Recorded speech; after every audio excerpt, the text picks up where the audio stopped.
There we are. Okay, hello everyone. So, this stream is a little different than other Magic streams you're probably used to, because this is not a stream of me playing Magic. This is not a stream of those various ones where I sorted my cards and was cataloging them with Magic Assistant. By the way, get Magic Assistant. It is still my favorite program for cataloging your cards. What we are doing here is getting ready for something that I do in my spare time. What I do is I teach people how to play Magic. Now, I do not work for a game store. I don't work for Wizards. I am currently, though, as far as I can tell, that is not necessarily going to be the case after summer. I am currently a 6th grade teacher, and due to some situations this year, we were asked what clubs we wanted to run, and I thought, I'm in a community that's relatively close to 4 different GPs, because we're dead in the center of California, and pretty close to the Nevada border on top of that, because California is relatively close to Nevada. So, I'll teach kids how to play Magic. And then, side effect of that was I was given 10 starter decks and a printer box full of draft chaff by the nice fellows down at Battlegrounds Gaming in Lancaster. If you're in Lancaster, California, go check them out. As well as some of the other patrons of that store who were like looking in their trade binders and looking in their common boxes and went, hey, I don't need this card, but it makes for some cool combos, so give this to the kids, give that to the kids, make this one a tournament prize. So for the last year, since about, I'd say, since about Ixalan launched, honestly, I have been running a middle school, high school Magic the Gathering club with prize support, thanks to the nice folks there, and partially out of my own pocket. But for the most part, I've been using the donated cards. Sadly, we didn't get lands, so I had to buy a bunch of basic lands. These are some of them. And we ran out of welcome decks fairly fast. So, what I've been using is this crate of jank that is now sorted. There's about a little under 9,000 cards here left. And we've been making welcome decks. Now, they're not official welcome decks. They're just built under a similar premise as the official welcome decks. And I have a lot of white left, because surprisingly, the kids are not as fond of white as a color as I am. I really like playing white, I like playing green, and I like playing red. And out of those, the kids really only like red. The kids love blue and black. They love doing mean things, they love counterspelling. We have a lot of Timmies and Tammies and Spikes in the club. A couple of Johnnies. We have like one kid who's a Vorthos. And even then, they're like, if it doesn't involve Chandra, they're not into it. I love Chandra. I don't know. Another thing, yeah, you have to look this way because the chat's over here. Probably should put something on that screen behind me. Oh well, we'll do that next time. Another thing is that some of the kids are like really, really just into the art on the cards. Some kids really love the concept but hate trading card games, so those kids have been playing Pathfinder, because I got the Pathfinder books, little paperback ones, and put those on the classroom shelf. And yeah, so what we're dealing with now is it's the end of the year. And as those of you who have been in the American educational system know, the end of the year is typically punctuated by standardized testing, which nobody likes. Nobody likes standardized testing. So, since standardized testing is now over, except for like the 5 kids who were absent, but majority of our students are done with it. We hit most of the standards we have to hit. One of the things we've been doing for English, like I think after this week we are done with English. We just have to finish up a poetry unit. I should know that. I'm the English teacher. Anyway, a lot of the kids during their free time, which was homework time, but there's not much homework left. It's now free time every day. They've been going, Mr. Alch, can we learn to play Magic? with you. 1 second.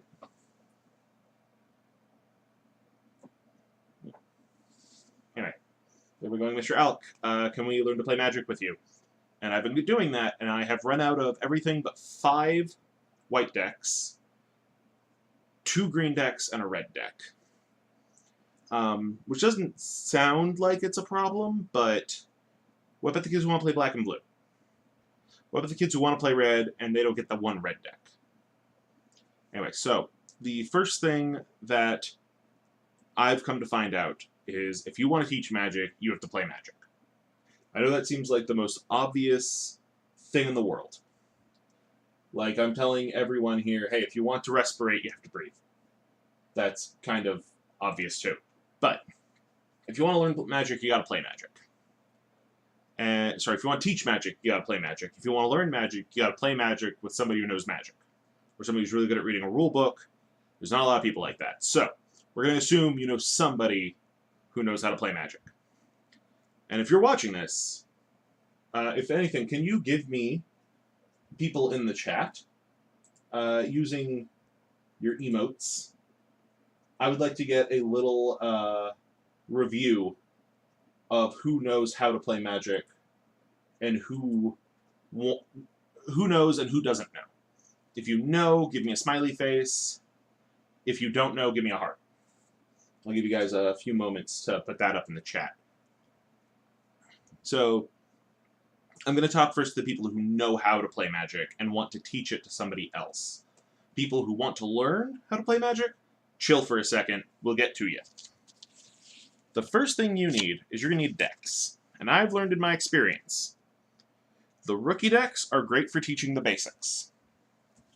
And that's great for when you're in the club environment. But if you know that you don't have that much time, you're going to want to make welcome deck style decks, I should say. And what I mean by a welcome style deck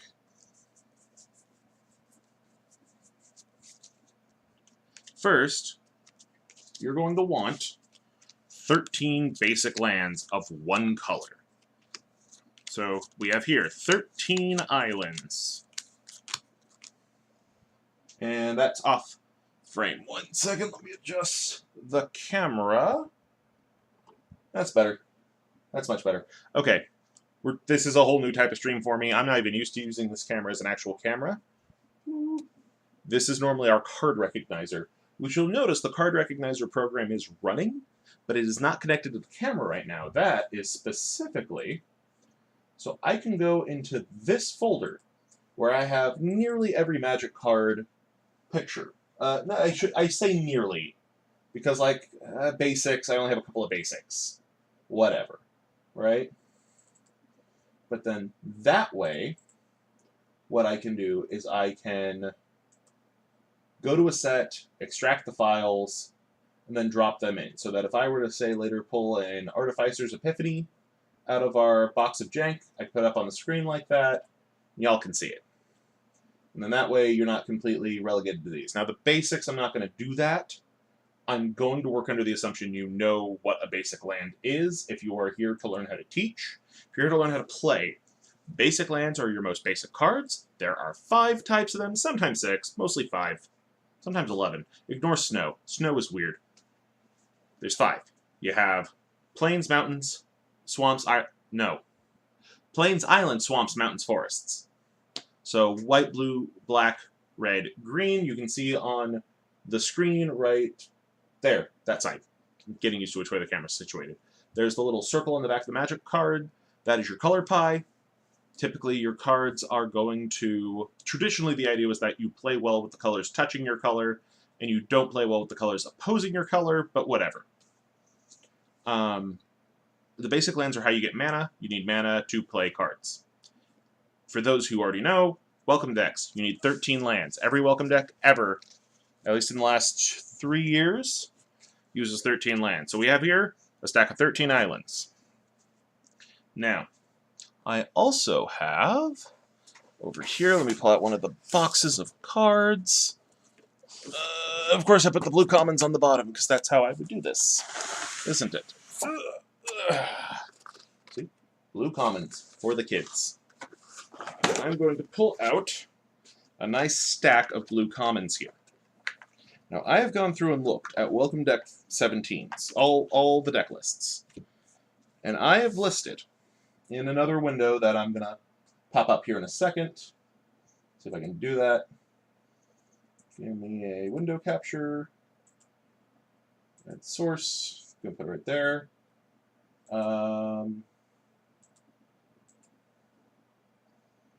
I want... Oh, dang, where is it? Chrome. There. Done. This window here. I have a little Excel document set up with how many I need for each one. So, like, in a blue deck, we want 2 creatures that are worth 1 in a blue, 4 3-drops, 1 4-drop, 1 5-drop, 1 6 or higher. I'm kind of building these like limited decks, in that we're not necessarily going off of the exact costs. So I'm just going to pull out a couple stacks of cards here. Now, all of these are jank. These are straight up jank. They are draft chaff. People left these behind after drafts at battlegrounds. There's nothing wrong with that.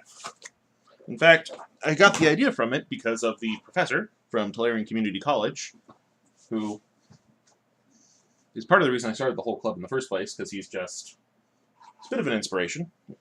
What are you doing, Box? Stop that. In fact, let me kill the window capture real quick.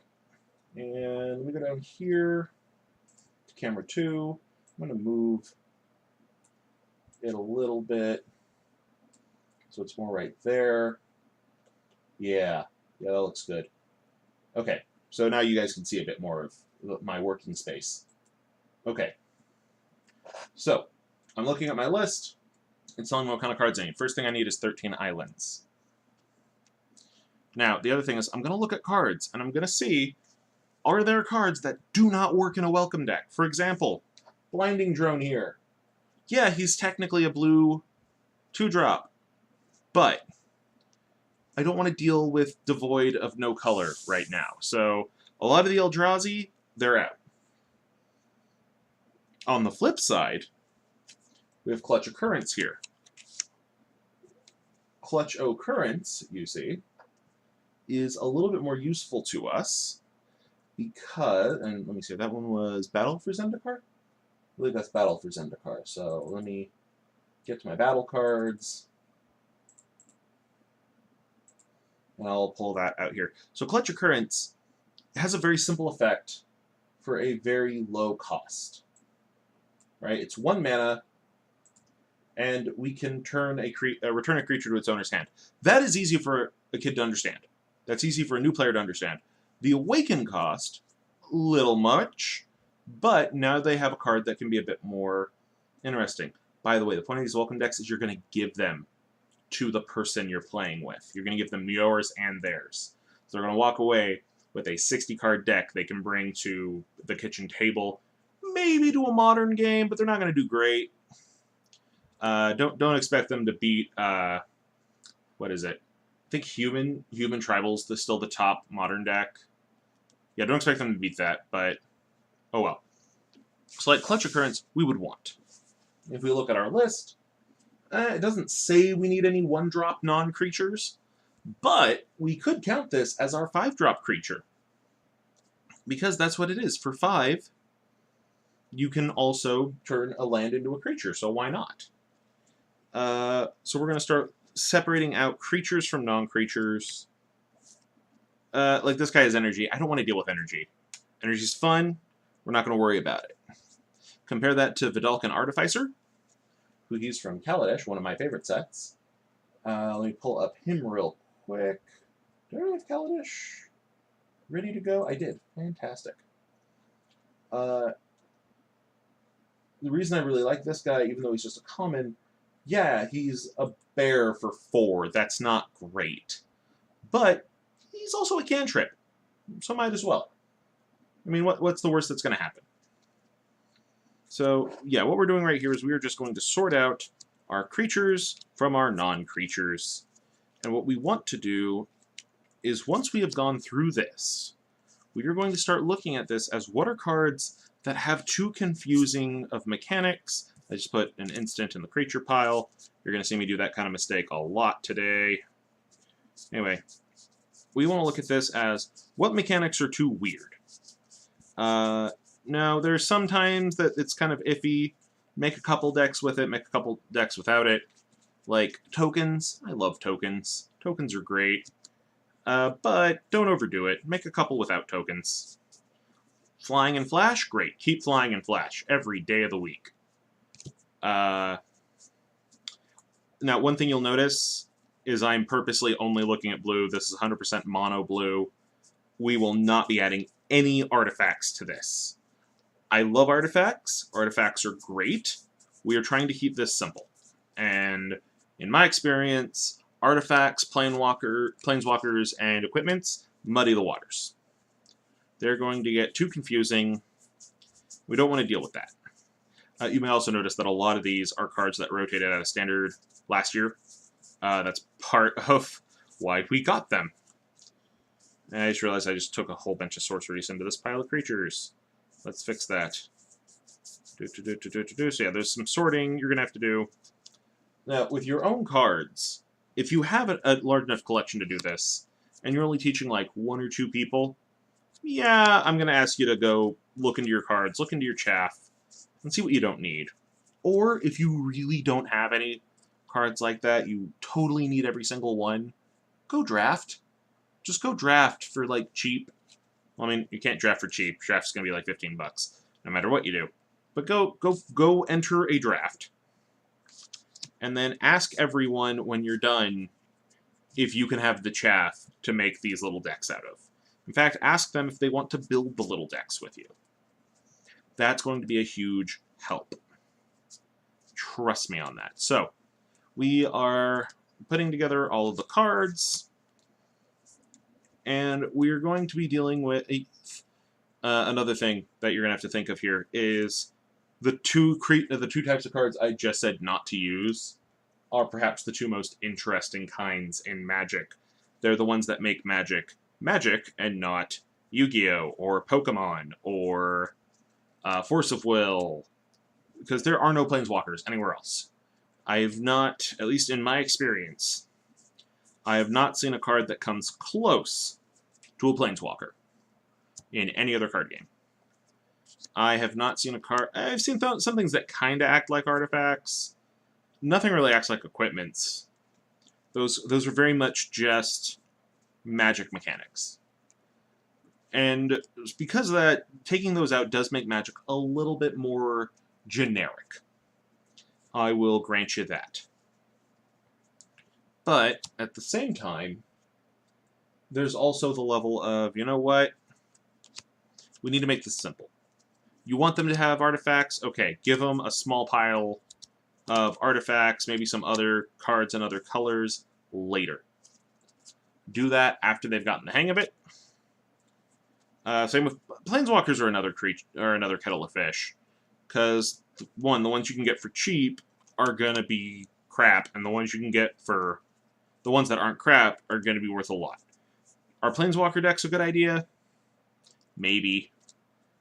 I mean, some of them are alright. The new Teferi one's okay.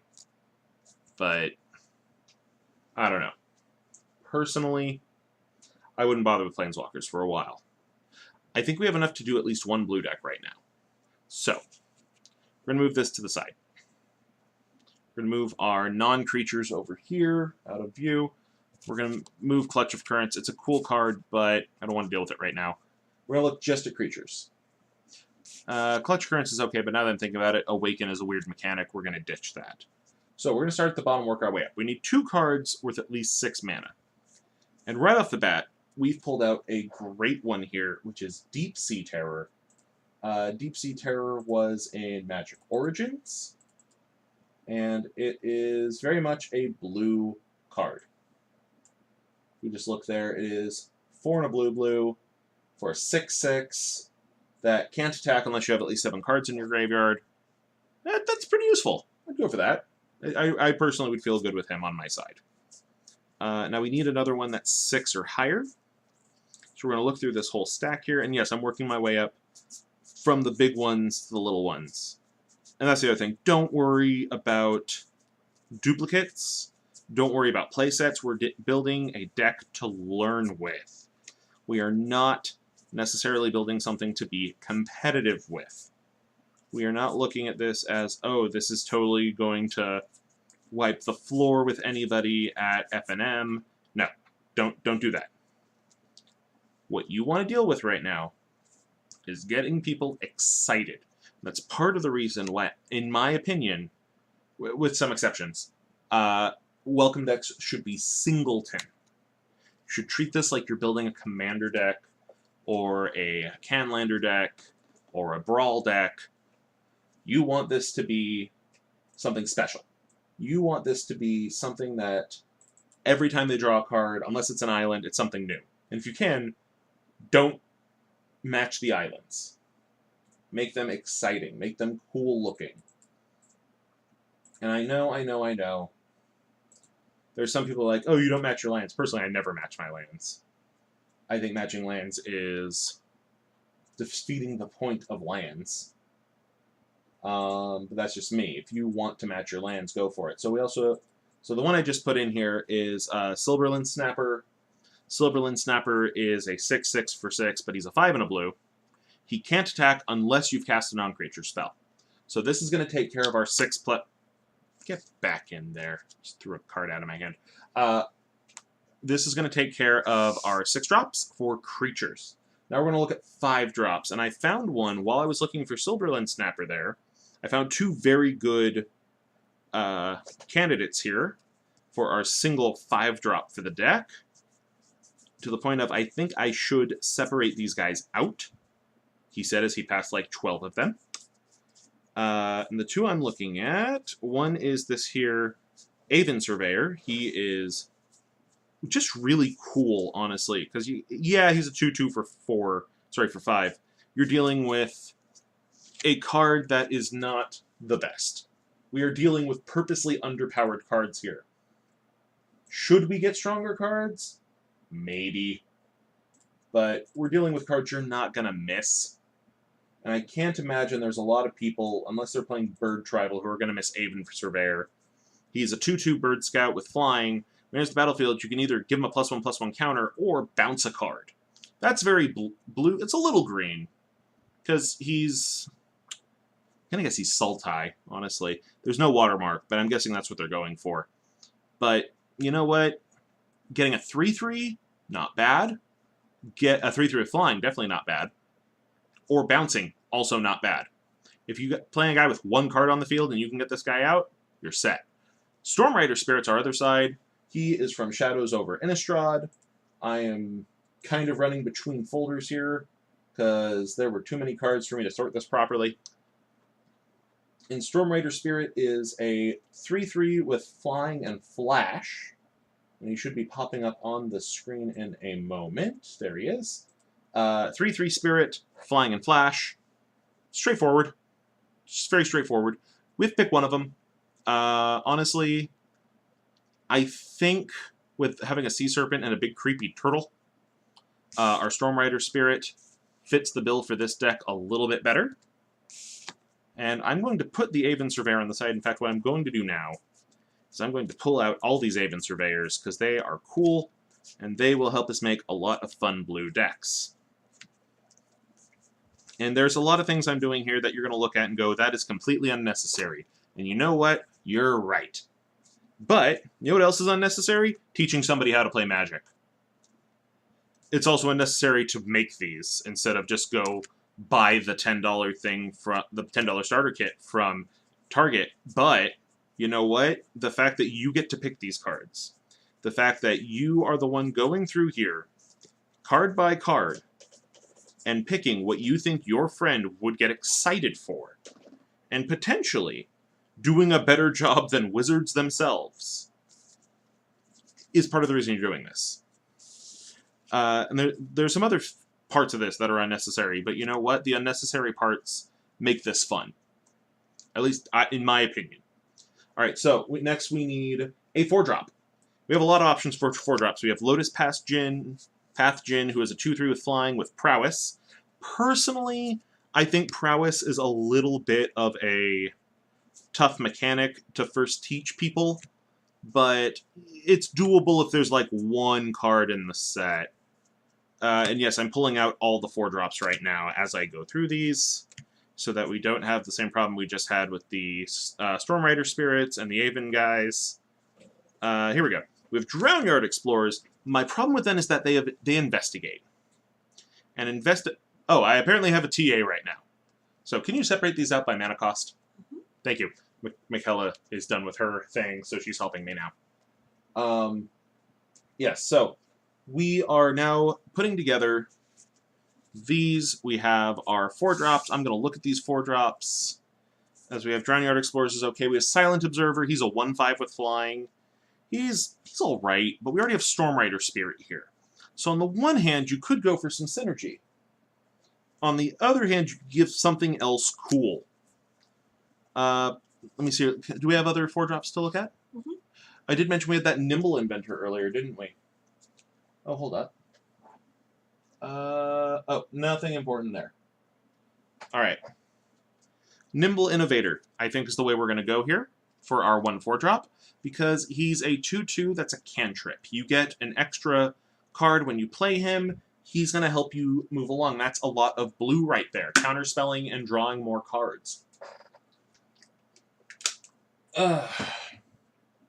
Okay. Next up, we need a bunch of 3-drops. 3-drops are going to be our bread and butter. There's not a lot of them. There's not a lot here, but I have more stacks. So I'm going to have you sort out these. Separate the creatures from non-creatures, please. And then separate out the creatures by cost first. So we have Niblis of Dusk. We have Hinterland Drake. We have Stitched Mangler. Now, we only need 4. If we could find a 4th 3-drop, that would be perfect. Because, again, we don't need to go singleton. But if we can, so much the better. But if we find one, oh, fantastic. So now we have them. So we have a Scrap Skin Drake from Magic Origins. In fact, actually, first, I'm going to see, yes, we have 2 from Shadows. I'm going to put in here first. So we have Niblis of Dusk. And Niblis of Dusk is our little spirit guy. He has prowess and flying. I know I just said prowess is a weird mechanic, but again, if we only have 1 or 2 creatures with prowess, that's good. And prowess, unlike the other keywords, has what it does on it, at least on most cards. So that's going to give it kind of a pass. We're going to add a Niblis of Dusk. We also have a Stitched Mangler. Now, Stitched Mangler is a little bit too gruesome, in my opinion, for a welcome deck, but if you know that the person you're making this for is a bit of an edgelord, which I work with middle schoolers, so that's true of all of them, then yeah, this totally works. Enters the battlefield tapped. That sucks. When it enters the battlefield, you get to tap one of your opponent's creatures. So they know that they get to take one of their opponent's guys out of the game. I'm going to put this over here into the pile of 3-drops. We have Hinterland Drake. He can't block artifact creatures. We don't have artifact creatures in any of this. So he's very powerful compared to other cards we're using. But, side effect of that is that now you're making them ask a question. What's an artifact creature?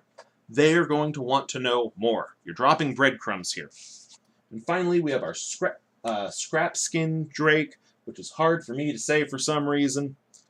And he is a zombie dragon, which, let's face it, you are combining 2 of the coolest words. There's a Drake, but whatever. Combining 2 of the coolest words in the English language for fantasy ever, right there. Yes, he can only block creatures with flying, which means blue's going to be a little uncontested except by white. But now they're excited again.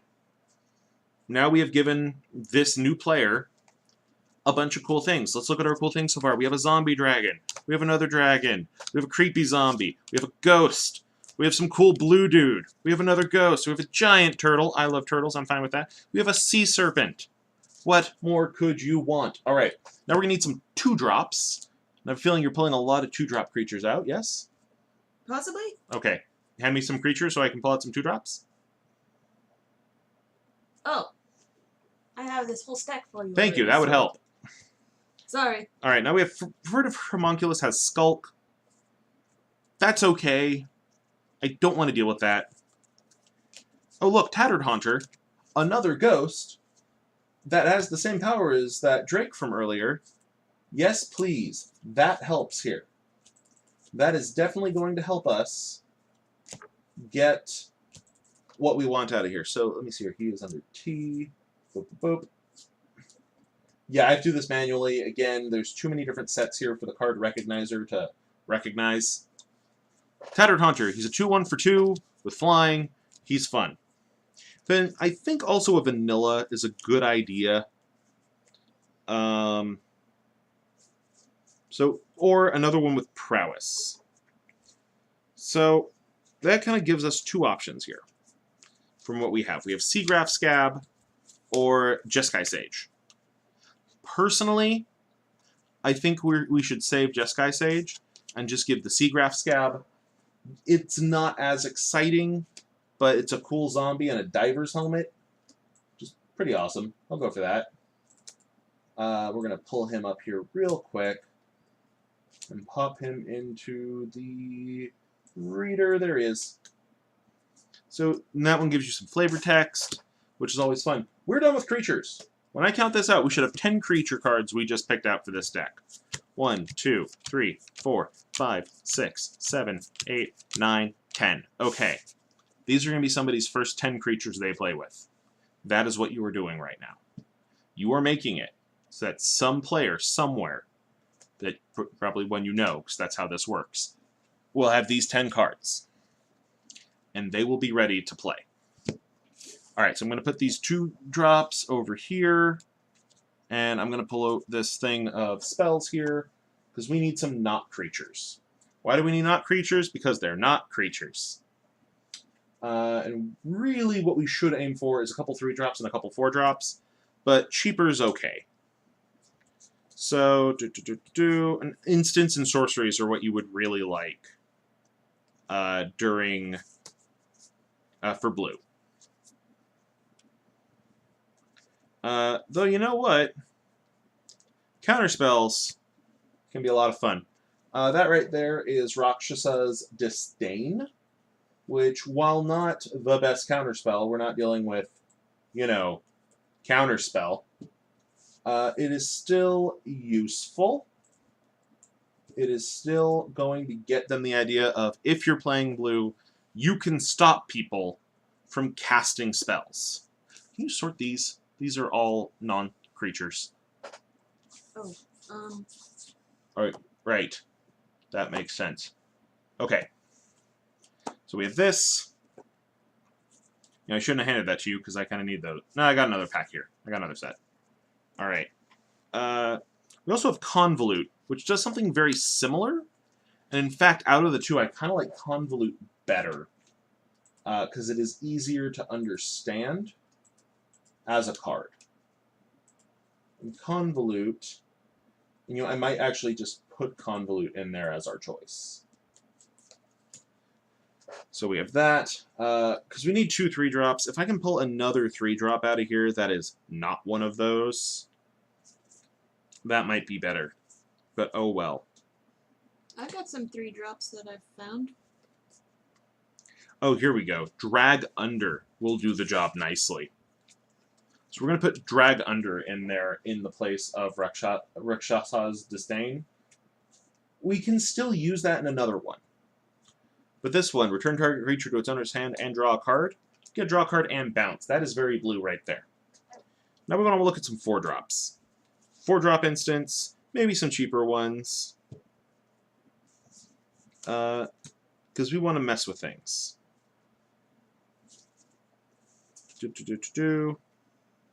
Oh, look, it's a classic. It's Divination. I know that's a 3-drop and not a 4-drop, which goes against what I just said. But that works. That can be fun. Or we have Send to Sleep. Again, a 2-drop, but it'll do the job. We're kind of looking with the non-creatures as that's not necessarily exactly where we need it. Oh, here's a 4-drop. Bone to Ash. That'll be nice. And one more non-creature.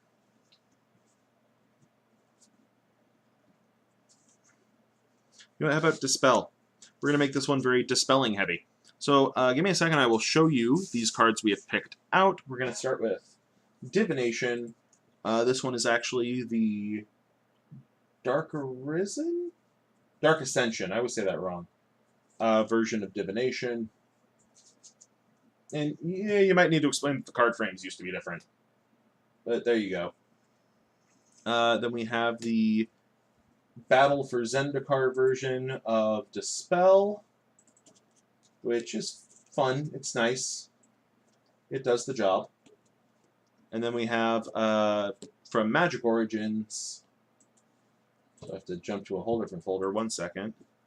We have Bone to Ash, which has a really cool picture, by the way. Got that cool skeleton dissolving right there. Counterspell and draw a card. That is your strongest counterspell right there. And then we have Send to Sleep, which is a nice freezer. It's gonna freeze things, and we like that. That is helpful. Okay. So now we look at this. We should have 7 cards that are not creatures. Uh-oh, I miscounted. We only have 6. We got to find another one. Mikella, do you have a 4-drop non-creature spell or higher? Well, that would be all of these. Okay. I want you to pick one that you think would be very, very cool. Or that has really cool art. Well, I do like the art on this one. Well, it's Wayne Reynolds. You're going to love his art. That's how he is. Let me see it. What's that one? Will of the Naga from Fate Reforged. Let me pull that Super up. expensive. Yeah, that one's a 6-drop. Little bit stronger than we're wanting. But you're playing blue. Your game's probably going to go long. So here we are. It has but you Delve. can essentially pay it for 2. Right. Now, this introduces a new mechanic, which is something we've been worried about. But it's another freezer, which is kind of nice. If anything, it's actually a strictly worse version of Send to Sleep. Yes. Oh, except this one freezes forever. This one freezes for 1 turn. Or not forever. This one freezes for 2 turns. So that's not bad. How about this one then? Well, I already did that one. Oh. But hold on to that. That's going to be helpful. You know what? No. Because this one you need to have Spell Mastery to do that effect.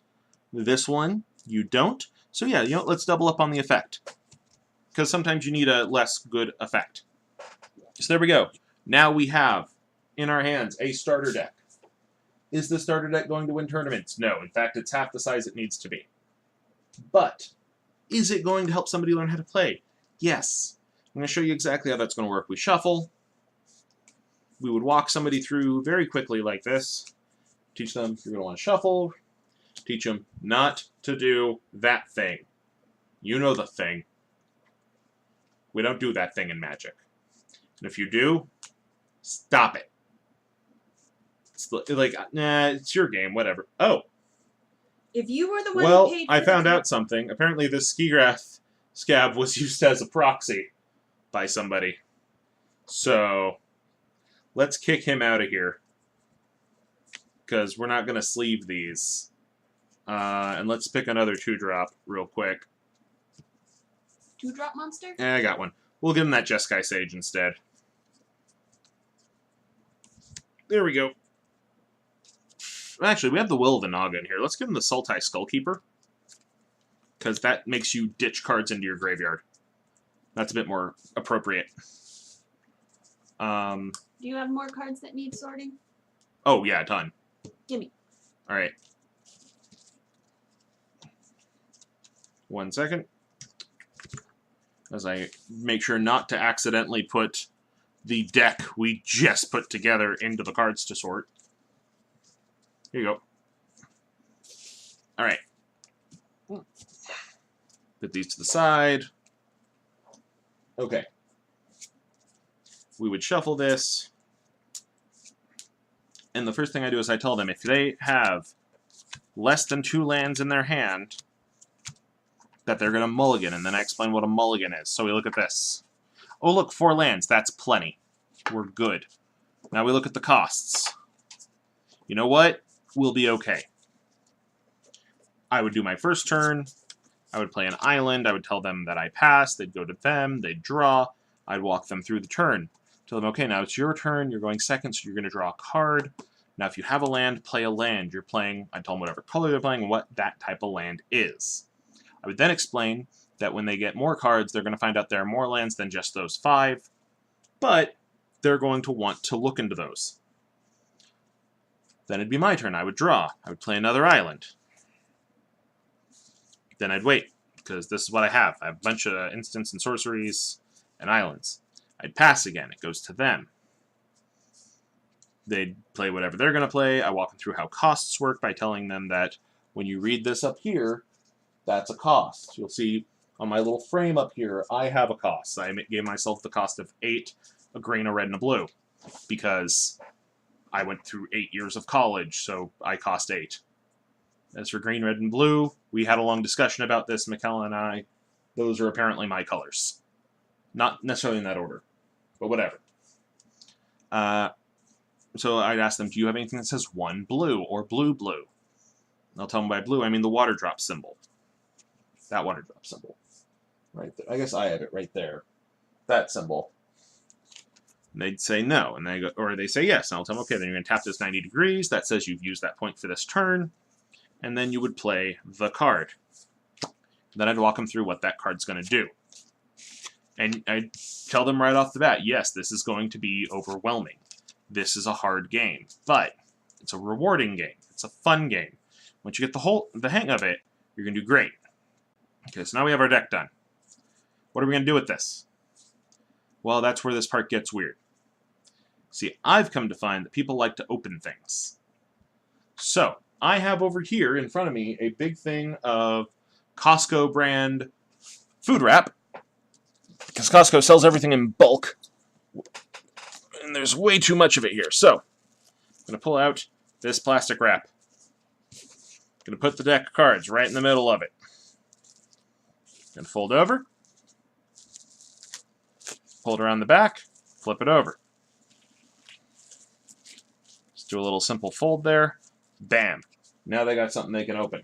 Again, this is unnecessary, but it does give you that level of fun that you would get opening an actual starter deck. Now, do you need to do the little fold thing in the back? No. I like to. You could also just like pull it all the way up and then wrap it back around. Doesn't look as pretty on the front that way, though, which is a concern to me. So, I like to make sure it looks pretty on the front by only wrapping around the back, which is, you know, going to make it not sit perfectly fine, but it'll do in a pinch. Okay, that's how we do blue. We're going to build a few more little blue decks here, and then we're going to move on to black. Mikella, I can't remember if the black-red box here is commons or uncommons. And you have cards on top of it, which will make this difficult. I'm sorry. You might want to sort some of these on your desk. That's okay. Okay. This is Mikella's going to sort things around real quick. No, you go. You do. Me do? Yeah, you do. Okay, well, that's green. I don't need green. Uh-oh. You have the red black box in your lap. Well, that does put a damper on this situation. Yes, it does. I agree. We won't be doing green for a while, so we don't have to worry about green right now. Yeah, I actually should do a red and a black first, now that I'm looking at it, just to make sure we have a bit more variety in what we're doing. Here you go. Thank you. Black and red. These are all uncommons.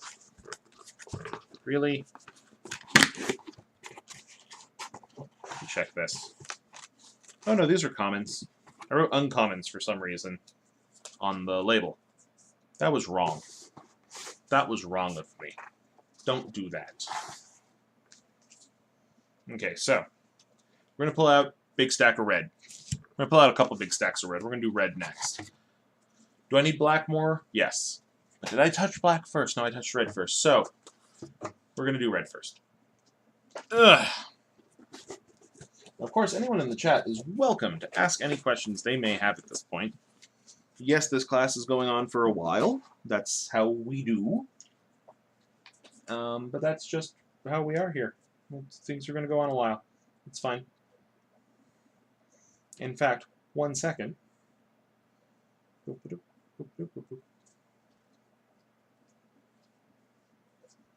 In fact, hold on just a sec.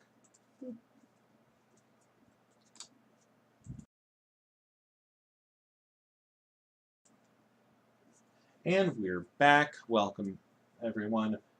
So, what we are looking at now is, well, now you're looking at a upside-down goblin heel cutter. I realized I was getting ahead of myself here. I should definitely do more blue before we go on to red. So we're going to do one more blue. Well, then that should give Mikella time to sort the red cards for us. It's being a very helpful assistant. It's doing great. Here's your 1-drops. Oh, thank you. I have a buzz. Who's buzzing me? Somebody's buzzing me. All right, so. Here's your 2-drops. Okay, hold up. Creatures are sideways. Got it. Non-creatures are Okay, so normal. with blue, it doesn't ask for any 1-drops. So, I mean, we could use them, right? But, like, for example, all of these 1-drops have abilities that do not help us make this deck. They do not help with learning the game. Will they be great for doing cool stuff later? Yes. If you can make beginner decks for people, I also suggest making advanced decks for them. That is a huge deal. If you can pull that off, oh, they're going to love you forever. All right, so let's go from the bottom and work our way up this time. So we're going to grab some 2-drops. Where's our 2-drops? There they are. Okay. We're going to want 2 2-drops based on what the chart tells us. The chart is, again, right here. There's me. But you know what? Hold up.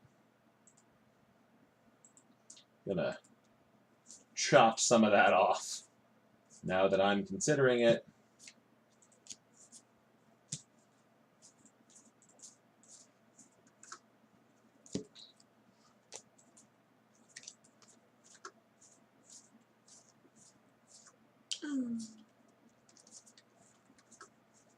Oh, that's much better. There we go. So there's our little chart. I think... Did I accidentally kill the recognizer?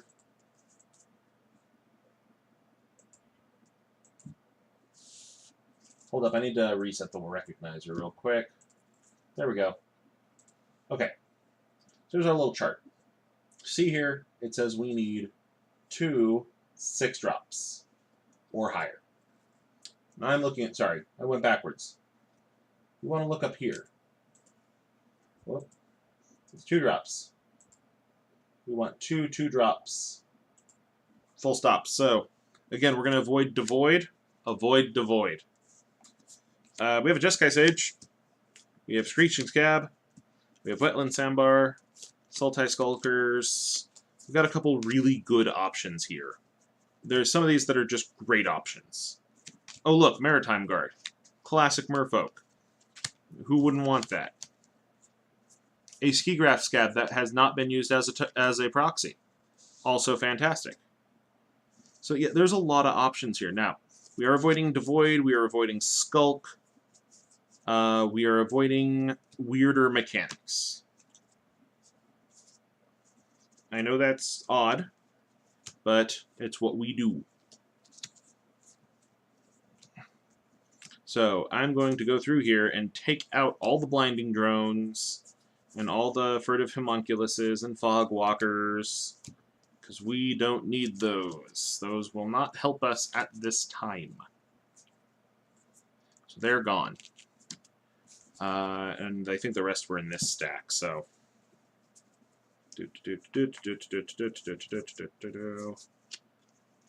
Homunculus, get out of here. Even though you have that cool Wayne Reynolds art, I have a soft spot for Wayne Reynolds art because I'm a Pathfinder player.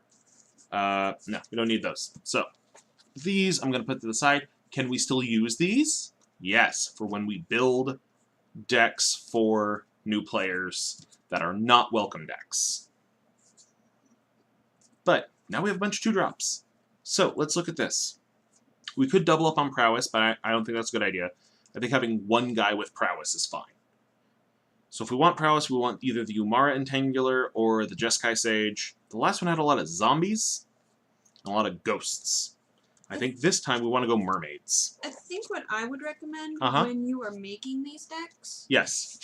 is if you are going to have abilities, make sure they have their reminder text on them. My argument's been reminder text or make it the 7 that don't need it. Yeah. Which, for what the 7 that don't need it are, that would be Flying, Flash, Trample, Reach, Death Touch, Vigilance, and Haste. Lifelink, kind of. Is kind of like an honorary 8th. Like, Trample and Lifelink you can interchange, in my opinion. Menace, too. Really. If you have a cheat sheet, make a cheat sheet of the ones that you know don't have that text. But, like, Prowess is a weird one. So Prowess, please make sure it has the text if you're going to use Prowess. I think Menace, honestly, on older cards, has the reminder text, right? I don't remember. Yeah, I think up until Khans of Tarkir, Menace had that. So, in this one, we're going backwards. So, whereas the first deck we built, we started with lands, and we went from highest cost to lowest, we're going now from lowest cost to highest. So we're going to put these 2 merfolk in here, because why not? Merfolk are great. Our first one is Maritime Guard. He's vanilla.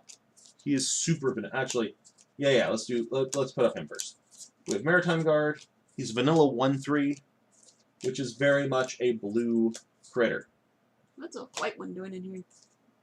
You know what? Sometimes the white ones just like to mingle with the red ones. That's how it works. They want to get that hot Boros action going. Then over here we have Oath of the Gatewatch with, where are you? Again, the card recognizer is not doing its normal job today, so I have to be the card recognizer. Do I recognize these cards? Yes. Doing great. They look to be like magic cards. They sure are magic cards, and they sure are blue.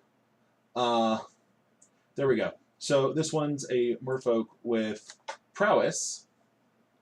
So we have one that's more aggro and one that's more defensive. That's fine.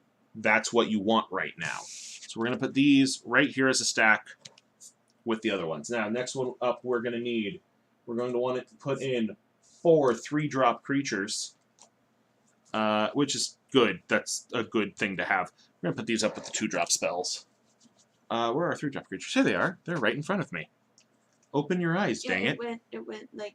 Yeah, I'm noticing that I was completely not noticing that earlier. These are all 4-drops, so I'm going to put these with the 4-drops. There we go. All right, so now we got to look at these. That guy's fine. That guy's fine. I know from experience this guy's fine. I've made a couple with Ingenious Scab in it before. People grab that real easy. Thank you for the host, Nerdy RP Girl. Definitely appreciate that. We have Water Courser. He's fun. Cultist is good. Scapskin Drake. We got a lot of options here. Oh, look, more Devoids. Now, would this drone make it so we could use the other Devoids? Yeah, but I don't want to deal with that. We don't need to deal with that right now. Don't need that negativity in our life. You know what? Now. Defender is another keyword. That's okay, now that I think about it. Totally, you could use Defender. Defender means it can only block. It cannot attack. Oh, but look here, we have 4 different creatures. However... So many lightning shriekers in this red group.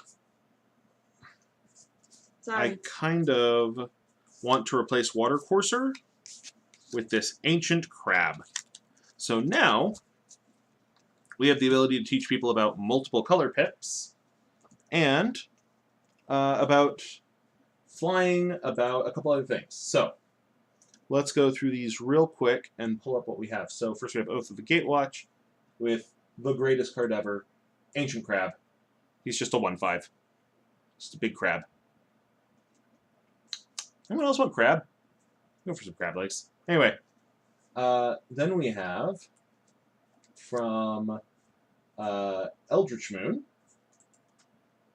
We have Ingenious Scab and Exultant Cultist, who I'm going to put up in reverse order.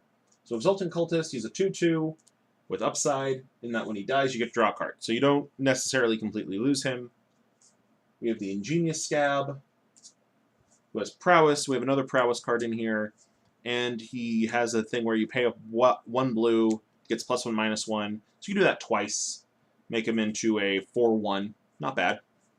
Technically make him a 5/1 if he already has Prowess. So it's not bad. You could do some cool tricks with him. And then our final one is that Scrapskin Drake from earlier, which I'm going to bring up for the people who just entered the chat, who missed him. And he is a zombie drake. He's really a zombie drake, but I'm going to say zombie dragon. Because you know what? If it looks like a dragon and talks like a dragon and breathes fire like a dragon, it's a dragon. He's got flying. He can only block creatures with flying. That makes him an interesting card. So we're going to put these 4 in here. We're going to put these other ones to the side. What? Flying creatures can only block other creatures with flying? No. But Scrapskin Drake specifically has that ability. Most flying creatures can block either. Okay. This guy specifically has that as a penalty. Okay. 4-drop creatures. You know what? I like Nimble Innovator. He's easy to use. Enlightened Maniac we're going to ditch, because tokens aren't going to help us a lot here. Cloud Manta is another good choice here, though, because then we have this cool, like, flying manta ray thing that's a 3/2 with flying. That can be fun. I'm going to kick out all these Drownyard Explorers. We have Silent Observer. He's a 1/5 with flying. He's not going to help us much. We have Lotus Path Djinn, who's a 2/3 with flying and Prowess. So, you know what? We already have a couple other guys with Prowess. That might be fun. Ojutai Interceptor, I'm sorry, you have Megamorph. We're going to not deal with you. The rest of these... oh, you know what? Aspiring Aethernaut's out. Gravity Negator is out. The rest of these are okay, from what I'm seeing so far. So, like... Oh, Merc Strider's out. Again, we can use those in another deck later. We can use those in another thing we can give them later. I actually just did that. I made a Devoid Eldrazi control deck that had, at its core, a bunch of cards meant to do those kind of things. But the purpose of it was to help with getting those kind of cards going. That's not true. I'm saying nonsense at this point. The point of making that kind of deck was for kids who had already been playing with their welcome decks for a while, and with the rookie decks for a while, which after our next break, I'm going to bring out, maybe not next break, maybe the break after, I'm going to bring out a little bit later in the stream the Card Kingdom rookie decks and show you what's in those. Because those are essentially 60-card welcome decks that are really good for teaching how to play, if you don't want to give them the cards when you're done. Oh my goodness, I have such a cricket medic. Ugh, excuse me. Okay, so we need a 4-drop, just one. And looking at all of these guys, yeah, I kind of wonder, those of you in the chat, do you think we should go with something plain with flying, or should we go with something that does things other cards in this deck already do? Because, like, we have the Separatist Void Mage, he bounces. We have the Lotus Path Djinn, he has Prowess. But we also have, like, Silent Observer, who's just a cool ghost who's going to hang out. I mean, you got options here. That's what I'm getting at. You got options. Do do do do do do do do do do do do do. Checking things, checking things.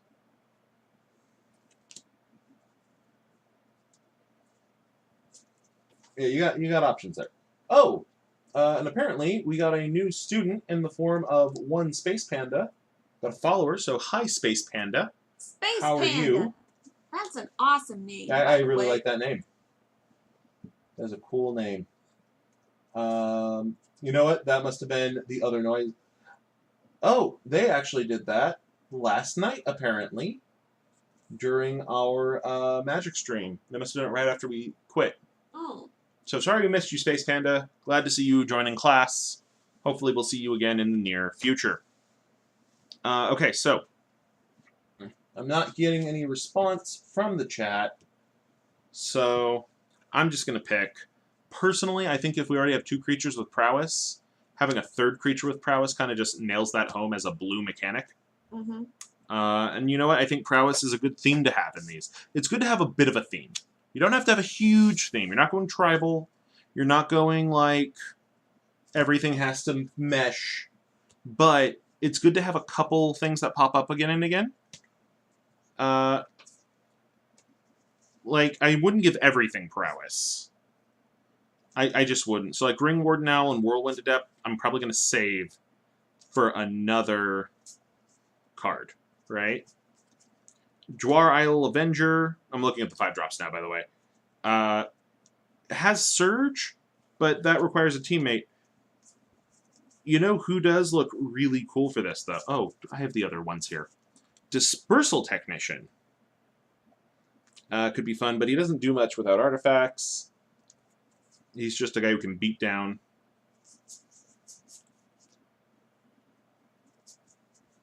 You know what? I was saying it. I changed my mind. Let's go with that Whirlwind Adept. So first off, let me pull up the Lotus Path Djinn to show you what we just put on top of our second blue deck. Oh, well, thank you for suggesting that somebody follow us, Nerdy. I always appreciate that. That one's in Fate Reforged. Let's go to Fate Reforged. We're going to pop in. Where'd you go? Where'd you come from? Where did you go? Where'd you come from, Lotus Eye Joe? There it is. Lotus Path Djinn. He is a 2/3. Mikella's shaking her head at me. He has Flying and Prowess because he's a cool genie monk. What's not to love? And then Whirlwind Adept is from Khans of Tarkir, which was the set before this. This is before Sarkhan did all of his time travel nonsense, if you like following up with the lore. If you want to impress new players with your knowledge of lore. And he's kind of fun. He's another genie monk. Instead of flying, this one has hexproof. So this one can't be targeted by your opponent's spells or abilities. Keyword, it has to say target. So if they have something that, like, deal 3 damage to all creatures, he dies. If it's deal 3 damage to target creature, he can't be hit by it. He is an invalid target. Alright, now we need our 6-drops. Here they are, 6 and higher. And these are going to be our big guys, our big boys. You know what? I am going to leave out Shoreline Ranger and Wavewing Elemental, because they aren't going to help us much here. But you know who is a great one for this? I know I just said we didn't want another card because it didn't have artifacts. And this one, we don't have artifacts, but I'm still putting it in, is Gear Seeker Serpent. Because this is another one of our excitement cards. And for those of you who are just joining us, excitement cards are cards that you play that have reference to another mechanic, but don't rely on it. And the reason we're doing that is we want to get new players excited for something. So, for example, he costs 5 and a blue. That's fine. He's a 5/6. That's fine. For 5 and a blue, he can't be blocked this turn. That's fine. But he costs 1 less to cast for each artifact you control. He has affinity for artifacts. They're not calling it that, but that's what it is. He has affinity for artifacts. You're going to have a new player go, what the heck is an artifact? They're going to come up to you and they're going to say, tell me what an artifact is. You bastard. Hopefully I don't say that if it's a child, actually. But I've had that happen. My students are foul-mouthed. Not all of them. Some of them aren't. Anyway. Oh, okay. Yeah, we have a couple overseas viewers, so that makes sense that some people will be watching this in reruns later. But yeah, so that Gear Seeker Serpent 1, he hits the field, it's going to be terrifying for their opponent. Because you have a 5/6 who is unblockable once he can attack. That's scary. You don't want that against you. You want that on your side. But also, Now they're going to go, wait, what's an artifact? I want some of these artifact cards. Give them to me so I can make this guy better. And you can go, hey, say please. And then they'll say please. And then you can show them stuff like this Sultai banner, which is a mana rock, but hey, it's fun. Right there. That guy. And then you can hand them one of those, and they'll go, oh man, that's amazing, because it makes mana and it makes my serpent cheaper, and they're going to think it's the greatest thing in the world.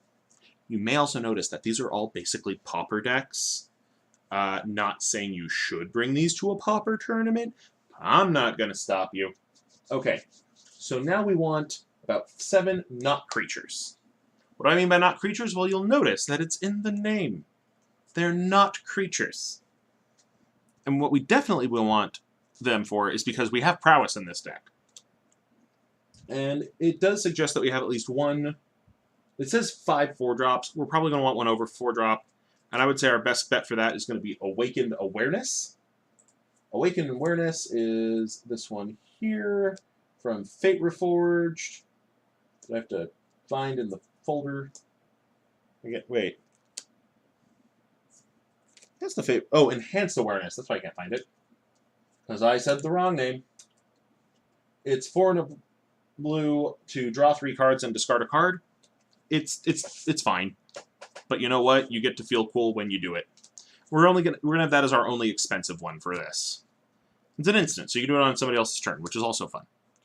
I just said that was gonna be really expensive, and I reached for expensive spells. What's wrong with me? All right, let's look at these. We have some 4-drops. Oh look, Weave Fate. This one's from Cons of Tarkir. This one is 3 and a blue to draw 2 cards. Again, it's fine. Why are we doing simple cards that are just fine? Well, when you can do cards like that as instants, you're like, oh man, I feel awesome now, right? Now, I want to avoid Royal Mage's Trick. That's kind of fun, but it's not going to help us that much.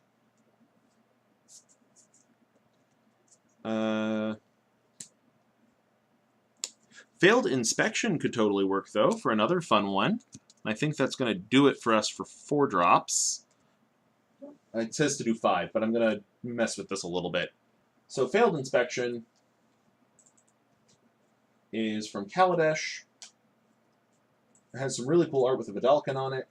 Counter target spell, draw a card, discard a card. It's counterspell. It's a slightly more expensive counterspell with a bonus. What's not to love? And that you can use that card to teach them how counterspelling works, which is way fun. All right, we need at least 2 of these here. What do you call them?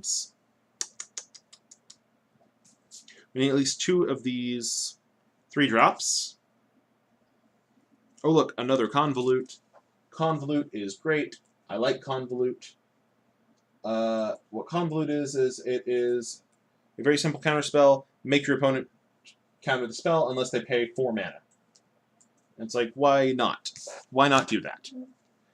What we are giving our fellow player here, our new player, is the ability to do a whole bunch of cool stuff so that they feel important. We want them to feel like a powerful wizard. Because what's the point of magic? You're a powerful wizard. You're not just a wizard, Harry, you're a powerful wizard. You're not stuck in some not White House. You're not stuck in the White House. No, you're not stuck in some lighthouse waiting for a giant to whisk you away with a birthday cake. You are doing this because you are an amazing wizard, and that's how this works. So 1, 2, 3, 4, 5. So we have 5 out of our 7 non-creatures. I'm going to go look on our 1-drops. Whoop. And Spontaneous Mutation could be fun, but that's an enchantment aura, and that might create too many things that we need to explain. But we have Turnaside. Turnaside's fun because then you can use that to explain what a permanent is, which is easy. A permanent's a card you control that doesn't go away after you cast it, but it's very straightforward. Hey, you're affecting my monster? No, you're not. And while we're at it, nah,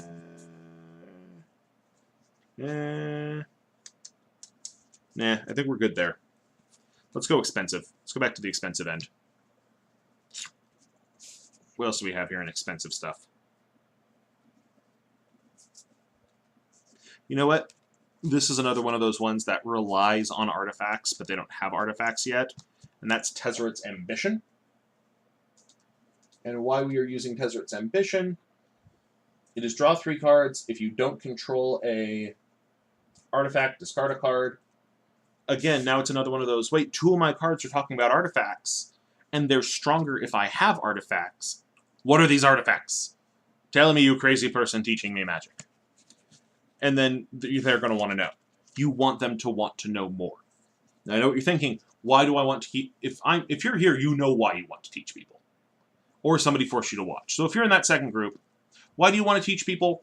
Because if you teach people how to play Magic, they are going to have the best time. I'm going to double check and make sure that's 13, because you need 13 lands for these. 1, 2, 3, 4, 5, 6, 7, 8, 9, 10, 11, 12, 13.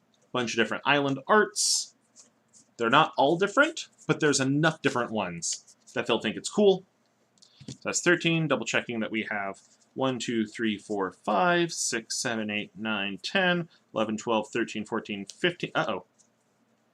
1, 2, 3, 4, 5, 6, 7 non-creatures. 1, 2, 3, 4, 5, 6, 7, 8, 9. Uh-oh.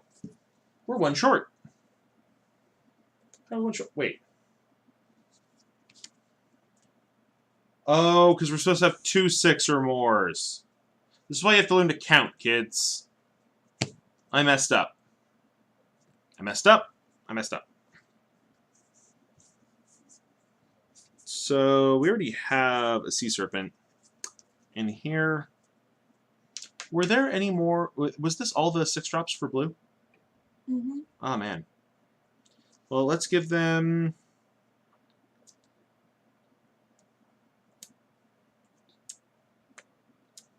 Huh.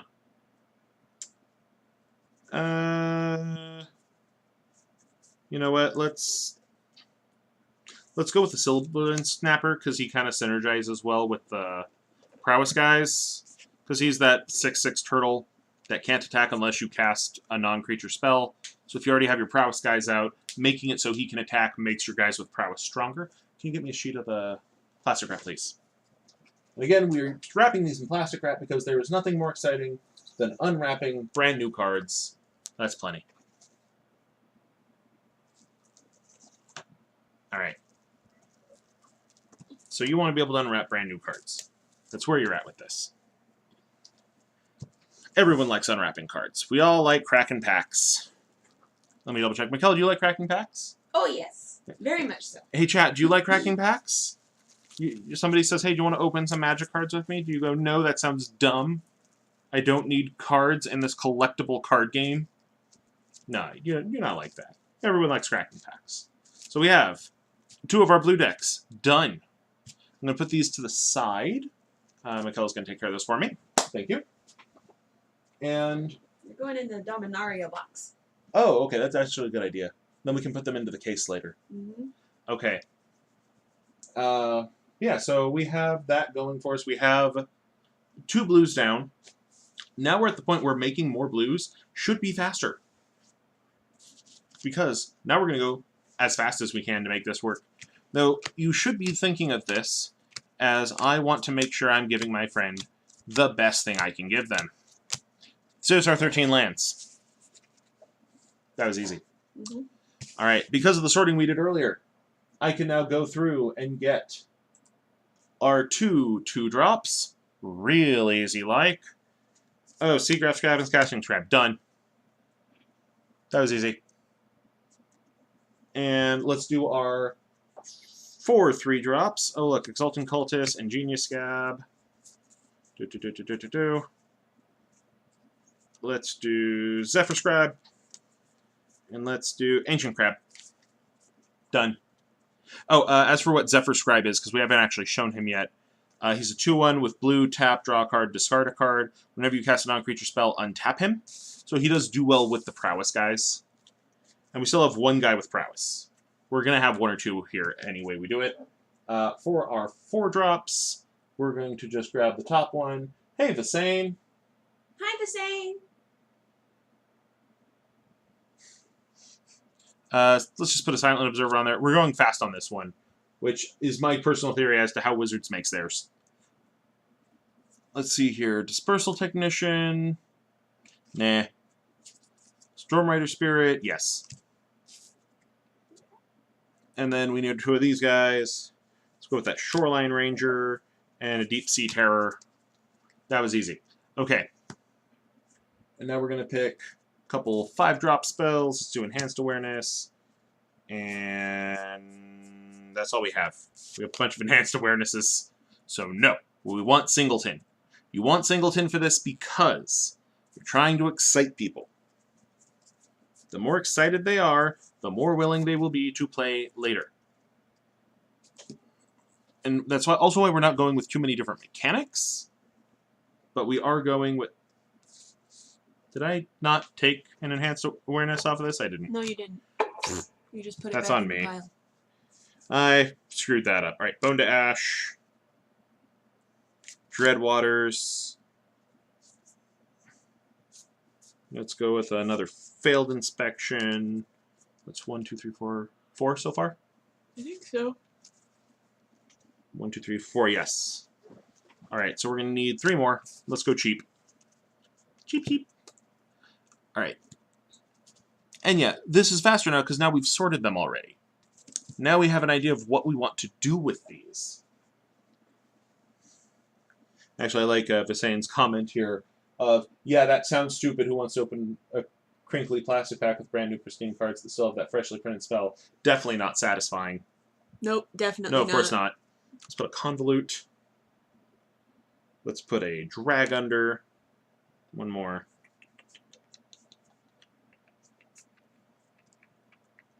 A Whisk Away. A whisk away, a whisk away, a whisk away, a whisk away. Don't do that. They will hate you. They will hate you forever.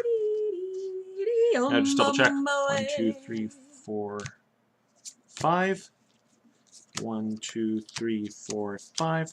1, 2, 3, 4, 5. 1, 2, 17. We're good. There's the third one. More plastic wrap, please.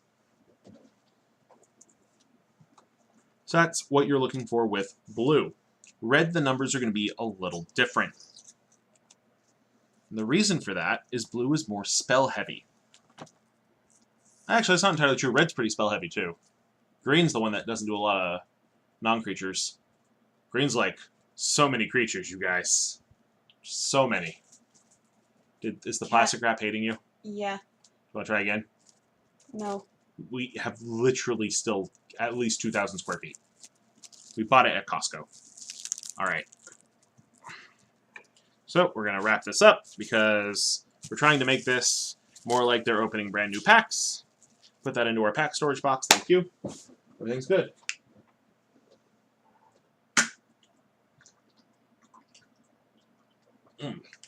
Stay hydrated. All right. So now we're going to get rid of all these blues. We're done with blue for now. We have 3 new blue decks. I'll make some more on my own later. And I would like to, we're going to try to keep these in the order they're in.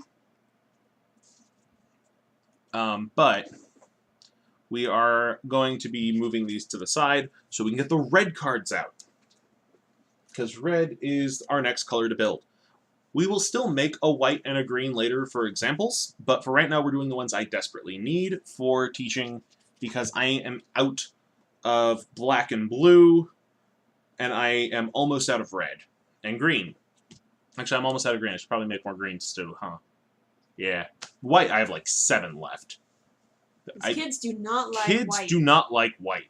They don't want to play with angels. No. I mean, I remember in the 90s we all loved Angel. Wait, no, we loved Spawn. We were all black players in the 90s too. Oh no. Even the guy named Angel we liked was actually a vampire, which is totally a black creature type. I guess they're in white now because of Ixalan. Anyway, You see, I personally think white is fun. White's one of my favorites to play. Because I like token strategies, I like healing, I like all that goodness. But apparently, they think white's going to be, you know, touchy-feely, feel-good stuff. So we're going to turn on the capture here. Here is what our distribution for a red starter deck goes. Now, for those of you just joining us, you'll notice that these are 30-card decks. Again, we are doing this with the idea that you're going to sit down with the person, you've made 2 simple 30-card decks, preferably make one of each color, and have them pick what 2 colors they think look coolest. Then, you're going to play them against each other, they're going to have a good time, and then you're going to give them these 2 decks. You put them together, you got yourself a Pauper deck right there. It's Pauper and Modern, technically. I think you should talk about these. Okay, so, thank you, that's actually a very good point. Where I do this, for the most part, is at a school, and since it is at a school, I'm dealing with the public, and in our area, there are some very religious parents, and so out of, I guess, kind of a fear of the satanic panic of the 90s, we have kind of taken it on ourselves to take every card with a devil on it. Well, let me kill the chart so you can see what I'm talking about. We took out every card with a devil on it out of our cards. Put them to the side. They've kind of become proxy fodder for the most part. And I know it's up to you. If you know the person you're making these for, if you're making for like one guy, and you know that they're not going to have a problem with there being devils, go for it. And there are some things you're going to have to leave in just because they're there. You can't get rid of zombies or vampires in black. You can't get rid of dragons from red. You can't get rid of... that's really about it. There are some that, no matter what you do, they're going to be there, right? But the devils specifically, some people are going to have a problem with. Me personally, I don't, but I know other people do. And I know that because I've been a D&D player longer than I've been a Magic player.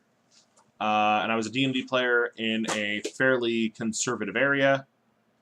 And so I was used to all this. Some parents... I've noticed some parents have less of a problem with devils in D&D than they do in Magic. Because in D&D, they are definitely bad guys. And we're not doing the Wreck-It Ralph, just because you're a bad guy doesn't mean you're a bad guy thing. No, they're the bad guys. There's no getting around that. The only time they're not the bad guys is when there's a worse guy. So we've taken all the devils out of this. You're not going to be seeing any devils with this. The other one we did was Macabre Waltz. There's 2 different arts. There's one art that is Liliana Vess dancing with a corpse, and another art that is like 2 bloody corpses dancing with each other. We took out all the bloody corpse arts because that's a little gruesome for the age group we're working with. Like, if it was just high schoolers, I'd leave them in. If it was just college kids or adults, I'd leave them in. But since I'm dealing with, like, middle schoolers, and some of these kids are right out of elementary school, like, there's at least one 9-year-old who jumped a grade. We don't need to frighten the little children. We don't need to frighten the kids. We will leave the frightening to the parents. Mm-hmm. So like here's one of the ones that we're keeping in the blacks. So like this art of Macabre Waltz. In fact, you know what? I'm going to pull them up on the projector here. So the Shadows over Innistrad art we kept because it's a little creepy, but it's not too creepy. Right? This art. This art we kept. Okay, trustworthy monster. If you know your group can get away with that, go for it. I don't need the torches and pitchforks aimed at me. Again, gauge your area. So this art of Macabre Waltz, it's creepy, it's a little edgelordy, but whatever. So we left that one in. But the one from Magic Origins, which is... Again, I gotta do this by hand. Was it Magic Oranges? I just called it Magic Oranges. Magic Oranges! Maybe it was 2015. I'm gonna find it later. Hold up. Whoop, cancel. Don't do that. Don't be like that. Come on. Macabre Waltz, where were you? So if I look in the M's. Oh, you're talking about the other one. Yeah. Because that one was Shadows over Innistrad. I'm looking for the other art. Which was like, it was one of the core sets. I don't remember which core set. I can't find it. If we find any in here, we'll show you. Yeah, if we find one, because Mikella's sorting the black cards right now, we will tell you which one it is. I want to say it was Modern Border, but not New Modern Border. Which is why my brain is going, it totally had to be a core set. But I guess it didn't. It didn't have to be a core set, did it? There's other sets. So. Other sets exist. He said as he continued to look. Yeah, I can't find it. Forget it. The other art. Oh, I have considered doodling over them with smiley faces, but that hurts me on the inside. Anyway, so for red cards, get out of here, Lily. Nobody likes you, except for a large majority of the fandom. All right, so over here, we're looking at this, and of course, all welcome decks use the exact same distribution of lands, which is 13 of the basic that matches their color. In this case, we're using La Montañas, the mountains. That is your Spanish lesson for the day. I don't speak Spanish good, if you didn't notice. We're going to start at the bottom and work our way up this time, just like we did last time. So we're going to need 1 6-drop or higher. I'm going to actually shrink this so we can keep it over there. Yeah. Yeah, that worked. Oh, you. And blue. There we are. So we need 1 6-drop or higher. We have a couple options. We have a couple Defiant Ogres. We have 1 Lunk Errant. We have literally 2 options from these cards. I think there were more red cards, but we just didn't pull those chunks out because we're not going to sort through. What? God, it's got to be what, 2,000 red cards? Something like that. Yeah, actually, red's our smallest group. That might only be like 1,000.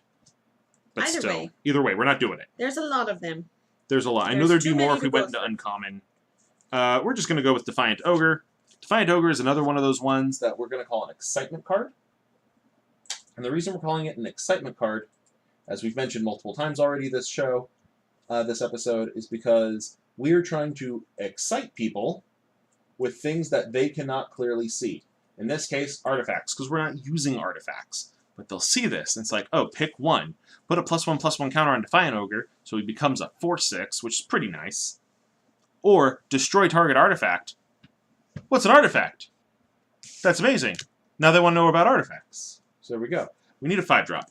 Now, 5 drops, I can see already exactly the guy we want to use, because it's another excitement card. It's going to give us 3 different keywords all at the same time. And that guy is another Fate Reforged card, the Lightning Shrieker. Is it an optimal card? No. He's pretty, though. Is it a fun card? Yes, because we're in red now. And what's cooler than freaking dragons, man? Nothing. Look at that dragon. Look at him right there. He's got flying, trample, and haste, but at the beginning of the end step, you have to shuffle him back into your library. So you never know when he's coming back. He's just going to show up, breathe lightning at your opponent, and leave. But he details out everything he does in one go on his card. So we're great there.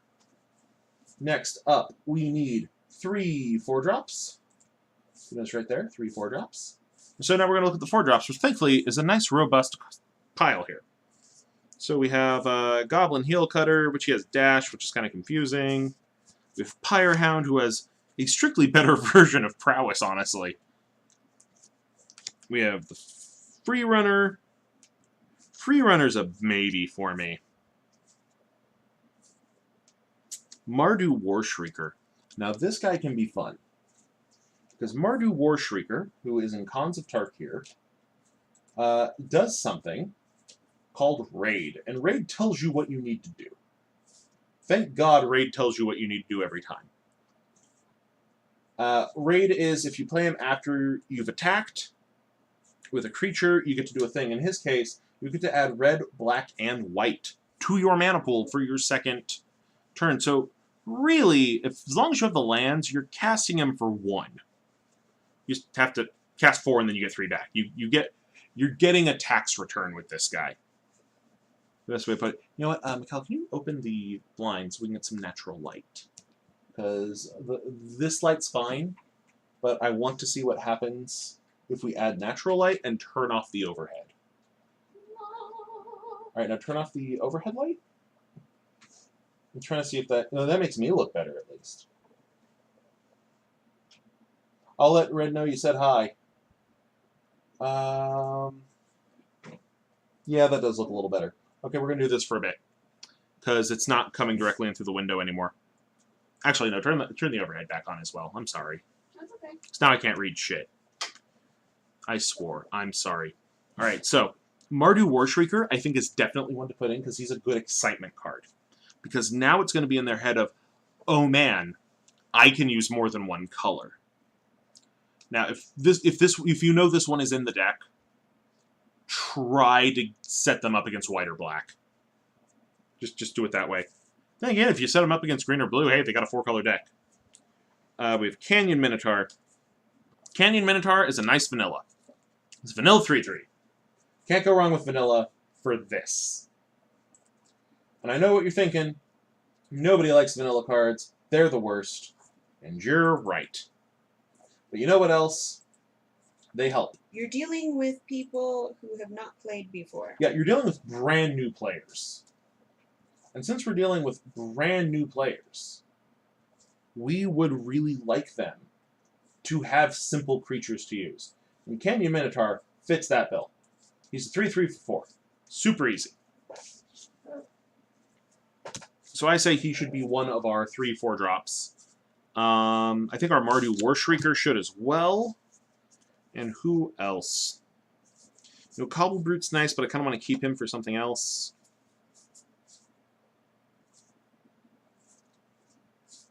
You know what? Haste is a good mechanic to introduce in red. So I'm going to say Voldaren Duelist is our 3rd guy. Because we already have one card with haste, but we want a cheaper card with haste now. So that you can get some of that sweet, sweet haste action earlier. And, yeah, it's weird. But, think about it. When you first started playing, did you know what haste was? No. You didn't. You had to learn. And that's what you're doing here, is you were helping learn them a thing. Alright, so now we need some 3-drops. We need 3 3-drops. You'll also notice that, yes, this one is also 10 and 7, but there's going to be more focus on cheaper spells. But if we don't even have any 6-drop spells. Or at least non-creature spells. We have Goreswine. Goreswine's fine, because he's a 4/1. I'm taking out the Devoids again, just because I don't want to deal with them. That's too much to explain. So looking through here... Now here's another fun one. Another excitement card. But it's an excitement card I want to save for another red deck. And that's Bloodfire Mentor, because he has an ability that's activated by blue mana. We don't have quite enough wolves in this one to put in Howlpack Wolf, so we'll come back to him. I would like to leave out flip cards. As fun as flip cards are, that's confusing.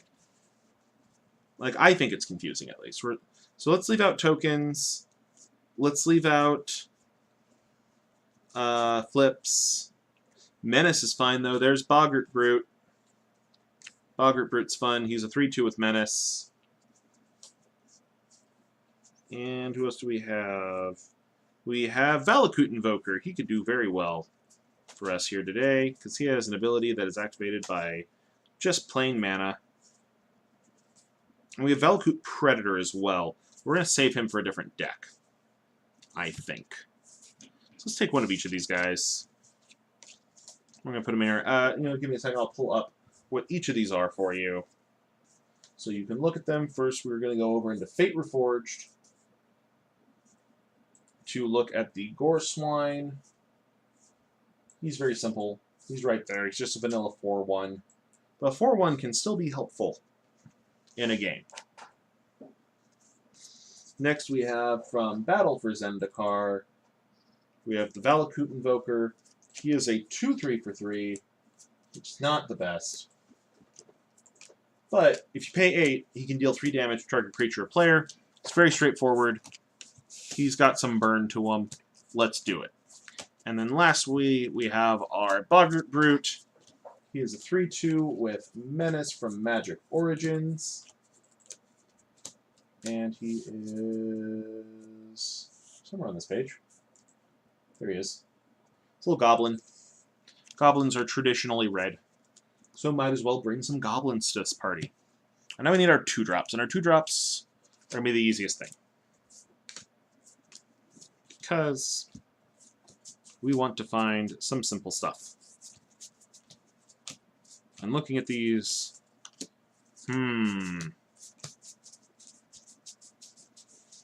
We would really like to find some things with haste. But you know what? A Valkenrath Reaver is fine as well. And let's go with a Leaping Master, because he has some synergy with that Mardu War Chanter we put in there earlier. So for our 2/2-drops, they'll do fine. So we're going to go over into Eldritch Moon to show you. I want to say that this was the first bear for red.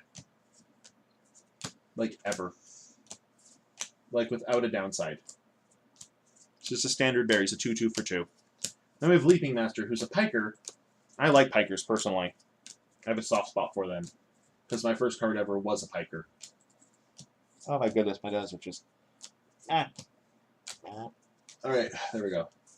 I sound like a tiny frog when I have to sneeze. I try to stop it. It's the weirdest thing. Alright. Nice thing with him at Leaping Master, if you can get your hand on that white mana, you can give him flying. I'm looking at it. It's not the most useful thing, now that I'm saying it. Because, yeah, you can get the white mana, but it's never going to come up. So we're going to ditch him. We'll put him in another one. We'll make him an excitement card later. I was thinking about it wrong. Ignore that part. Oh,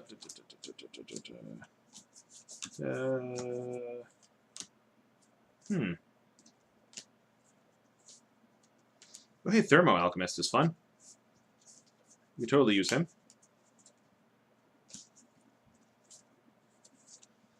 Or we could do Valley Dasher. In fact, I think Valley Dasher is probably the way to go.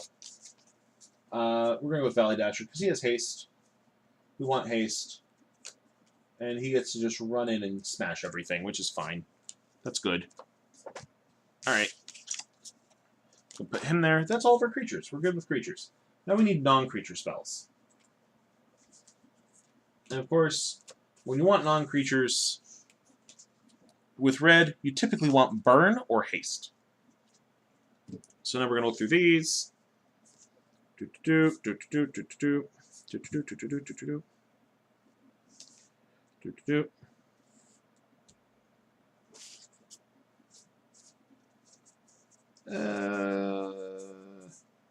need a 1-shot? We need 3 1-drops.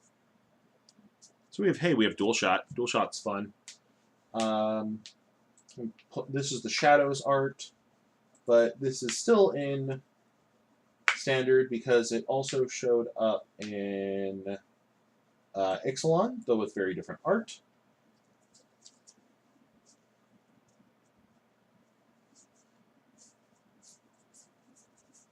And we have... What else?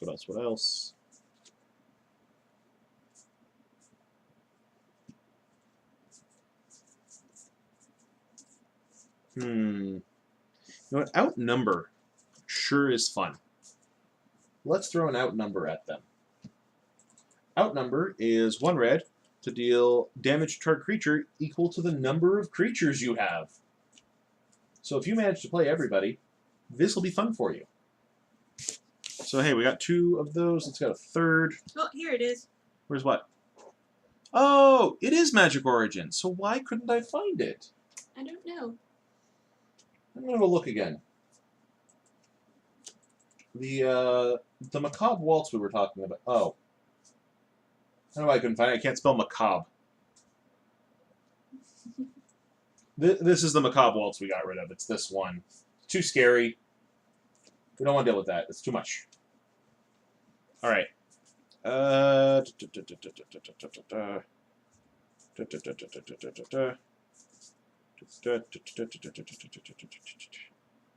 Thing is, there's not a really good simple another simple one drop in here. We have a lot of copies of the other ones. We're trying to go singleton.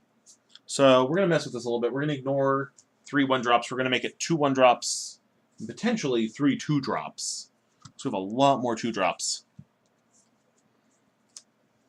We've smashed smithereens. We're not using artifacts for this. We're going to leave out the first strike things, because that's hard. Vessel of Volatility, though. That can be fun. So the vessels, for those who don't know, are little enchantments that you pay for them once, and then you pay for them again.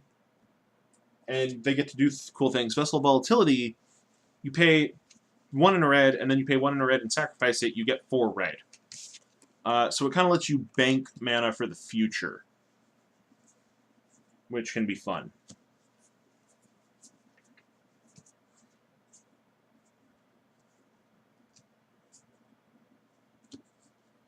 Ooh, Curse of the Pierced Heart looks fun, but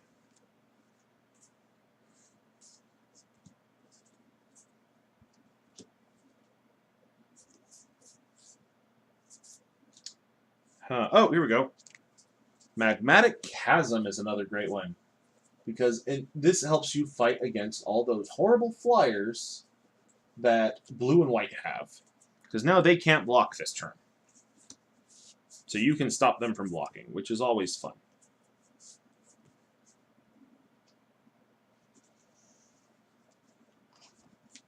And let's go with a Brute Strength. Brute Strength is another fun one. That one is from Oath of the Gatewatch. I don't doubt that they've had Brute Strength in other sets, just that's the one we have here. And it is target creature gets +3/-1 and gains trample until end of turn. You pop that on top of that there vampire bear. What's his name? The Falconwrath Reaver. You do some fun stuff with that. Yeah. Like this, do we want to put in curses? Probably not. Curses probably aren't going to be exactly what we want for this. But we will if we have to. Alright, so 3 drops. We only need 1 3-drop. And you know what? It's going to be Bathed in Dragonfire, because that's just sweet. Deals 4 damage to target creature. Just a nice removal. It's straightforward. It's actually getting reprinted in Battle Bond. If you're watching this way in the future, it's already been out in Battle Bond. But if for people right now, it's getting re-released, and it's got people excited there too. So there you go. And then we have our 4-drops. We need 1 4-drop spell.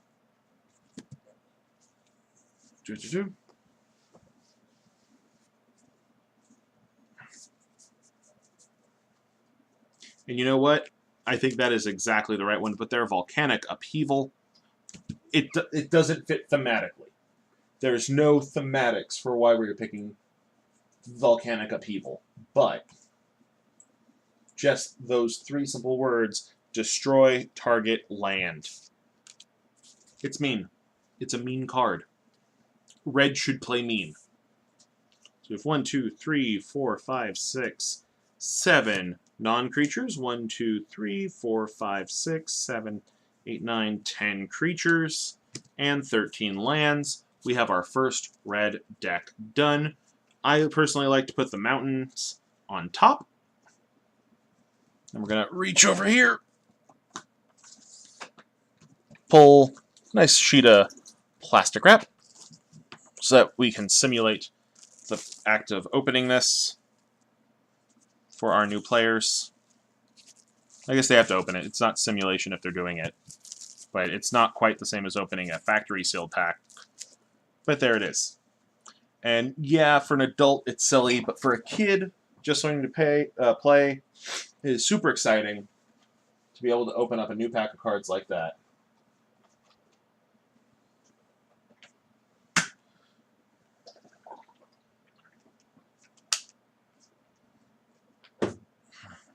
And we're going to go into doing another mountain one, so...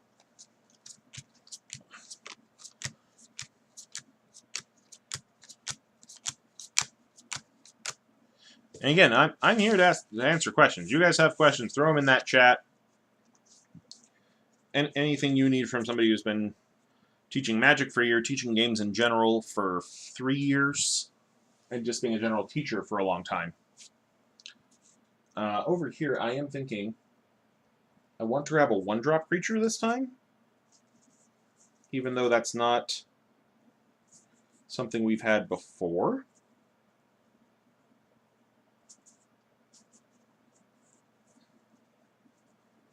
I think it'd be fun, so let's put in a Mog Fanatic. Mog Fanatic is a 1/1 for 1 from, I think that's Modern Masters 2015, which would be a special set, the way this is organized. No, not 2015, 2017? No. Is that Eternal Masters? Well, hourglass symbol.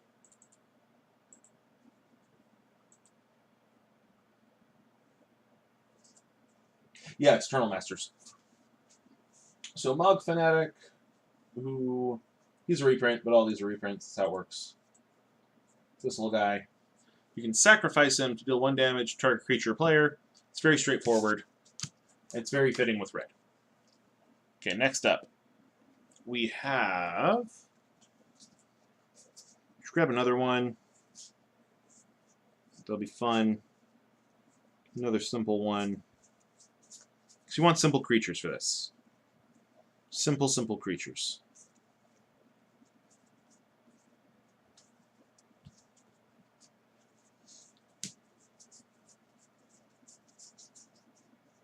Let's go with another... Nah, we won't do another Falconwrath Reaver. Let's do a Cruin Striker. Let's get some +1/+0 and trample until end of turn anytime you cast another creature. There's our 2 cheapies.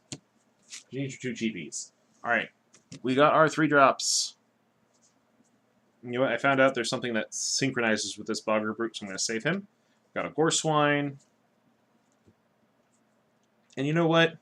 Let's do Blood Mad Vampire. It says Madness. We don't need to worry about the Madness. And let's do Valakut Predator. Those are all fun cards. We're going to do one later that's like Wolf Tribal themed, because those are fun to do. But for the most part, we're not going to worry about tribes. Alright, 4 drops. Need 3 of these. We'll go with a Goblin Heel Cutter. And with a Cobble Brute. So you have some big, strong guy. And let's go with another one of them. Voldaran Duelists. They're fun. Nothing wrong with them. Now for our 5-drop. Last guy got a dragon. This guy, we're going to see what else we have that might be fun. Oh, look at that. A Cinder Hellion. He's a 4/4 with Trample. The end of his battlefield deals 2 damage to an opponent. That could be fun. There's also Pricklebore, which is a 3/3, but he's a 5/3 with first strike on your turn. But I think we're going to ditch him for now. You are a sorcery, sir. Get out of here. We have a lot of these double-sided cards, because a lot of these came from Shadows. Oh, here we go. Avarax is tempting. I kind of want to save Avarax for when we run out of 6 drops there.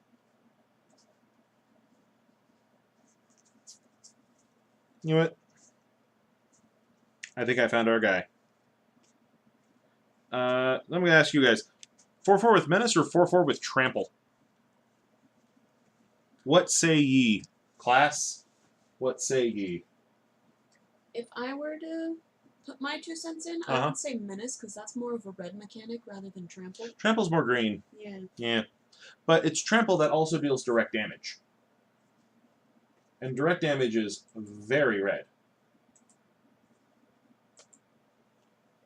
So I'm kind of like, I don't know. I don't know.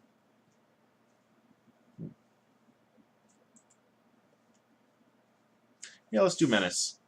It's hard to block menace. That's the point of it. And then we have over here, we have our Defiant Ogre or our Lunk Errant. Let's go with our Defiant Ogre again. Because we have a bazillion of him, we should get rid of some. As we just kind of burn through these. Alrighty, so there we go. We just need to do our non-creature spells now. We've been going strong for almost 2 hours at this point. So, hey, we're getting there. And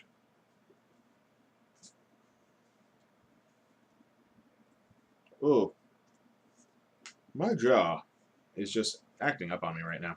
Not enjoying it. So non-creature spells. We got to think this one through a little bit harder. So we're going to look at our 5-drop spells, which we didn't even look at last time. But I think Alchemist Greeting is a great one. Or Chandra's Fury. And in fact, I'm actually going to go Chandra's Fury for this, because that is 100% a red spell. It is deal 4 damage to each target player, and 1 damage to each creature they control. That is good for getting rid of a white player and making them just hate you forever. They would just hate you. All right. And let's go over here. We're actually going to jump down to straight to our 3-drops, which we need one of those. We have another Bathed in Dragonfire. And we have... oh dear. We have... I'm going to sneeze. Jeez. That one's always fun. Act of Treason. We actually have 2 different arts. I'm going to go with the Magic Origins art, because I think it's great. Gain control of target creature until end of turn. Untap that creature. It has haste until end of turn. So now, ha ha ha, I got your cool guy. Which is way fun.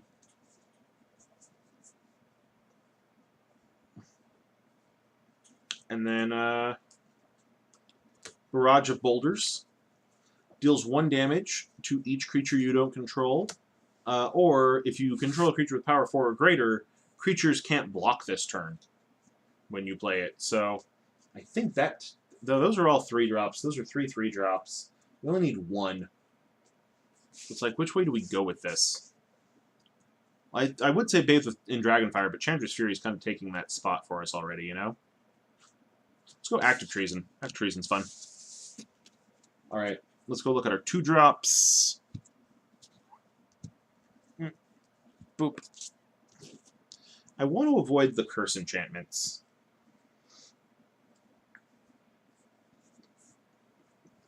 Like, personally, I don't think they're going to help much here. We have a lot of those Vessel of Volatilities. Oh, that's right. We have a lot of, like, 2-drops that won't necessarily help us here. You know what? Let's give them an aura. Well, you'll have to explain to them how auras work, but oh well. Goblin Warpaint and Magmatic Chasm, I think, are our best ways to go, because one makes it so creatures with flying can't block, and the other one is an enchantment that gives +2/+2 in haste. So late game, it can make an early creature into something more what you want, you know? Let's see here. Collateral damage. That one's a lot of fun, because it gives... you kill a creature, but you get 3 damage to target creature or player. I can go for that. And we can give... so Galvanic Bombardment here is just shock. But you could use it as a way to kind of introduce the idea that in later games, they're going to want to double up on cards. And then Rush of Adrenaline. It's a nice instant, gives your cards some extra oomph that they might need. And now if we did this right, it should be 30 cards, so 1, 2, 3, 4, 5, 6, 7. Non-creatures, 1, 2, 3, 4, 5, 6, 7, 8, 9, 10 creatures, and 1, 2, 3, 4, 5, 6, 7, 8, 9, 10, 11, 12, 13 lands. Just what we needed. And yeah, that's exactly what Act of Treason is for. As the Trustworthy Monster put it, that's one fancy angel you got there. Be a real shame if you got a bit confused. The Act of Treason is in the rookie decks as well. And I have seen kids at the club using the rookie decks. Oh my goodness, there was one where one of the kids got out Colossipede, which is a 6/6 green creature. They were playing up against the red player, and the red player had them on the ropes, but green's like, nah, you have one card in your hand, your biggest creature's gone, there's no way you're stopping me here. Right? So they drew another card. They played... There was something that dealt like 1 damage to all their little guys, which only had like 2 little guys. And then, bam, Act of Treason, Colossipede, swing for lethal. Hoisted the green player by their own petard. That was fun. Almost as fun as the young man who was terrified of giant spider and freaked out so hard he swung his arms backwards into that horrible pole we had in my classroom for forever and cut his arm. Ooh, ouch. So I've seen a green spider card freak a kid out so badly, he started bleeding. There was a step in the middle where he hurt himself on a wall. Or not a pole, not a wall, a pole. We had a internet pole full of Ethernet cables running through the middle of the room, because the classroom I've taught in this year is a refurbished computer lab with no computers. I wish it still had computers. I would love to be a computer lab teacher, but nope. None of that for me. Okay, so another red deck, ready to go.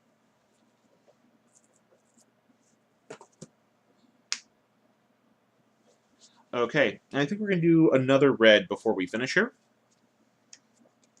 We're going to do this one a little quick. 8, 9, 10, 11, 12, 13. Okay, we got those. We need a good 6-drop, and actually this time we're not going to put a 6-drop. What? Why would you do something so crazy? I'll tell you why, because we're going to put 2 Avaraxes. And what that's going to do is that now they have 2 3/3s from Eternal Masters. You can find them in here. So there's a 3/3 with haste that you can use to tutor for another one. It's not bad. Okay, so that actually takes care of our 6-drop and our 5-drop. Let's go into our 4-drops. We need 3 of these things. Goblin Heel Cutter's fun. Goblin Free Runner's fun. And there was another one in here I was going to grab. Where was he? Let's go with another Mardu War Shrieker. I have a plan for this one, because if you notice, I just put 2 goblins in here. The reason for that is, where did he go? Where did he go? This guy, Mud Button Clanger. He is from Morningtide. Was it Morningtide? The first Lorwyn block. What was that called? I think it was Morningtide. I think it's Morningtide. Yeah, Morningtide. And I almost put the German card in there, and that's not what we want. And he has a thing, here he is, called Kinship. And it's at the beginning of your upkeep, you may look at the top card of your library. If it shares a creature type with Mud Button Clanger, you may reveal it. If you do, he gets +1/+1 until end of turn. So, we have a 1/1 that can become a 2/2 because of these 2 guys. I want to say there's another goblin down in our 2-drops or in our 1-drops, that we might put a Mog Fanatic in here. So that takes care of our 3-drops. No, that takes care of our 4-drops. And I just lost all of our 4-drop spells. Dang it. Put them down wrong. Boop. Fixed it. Everything's fine. Okay. We're going to look through here, see if we have another one. Now, the other one I'm going to be doing... Oh, yeah, we also want warriors, don't we? So warriors also work with this guy. Do we need to build the entire thing around him? No, of course not. Am I gonna? No, that'd be silly as well. But it is fun to put him in there. Now, we do have Boggart Brute, who's a goblin warrior. He'll do fine. And Goreswine will do fine. Because I like Goreswine.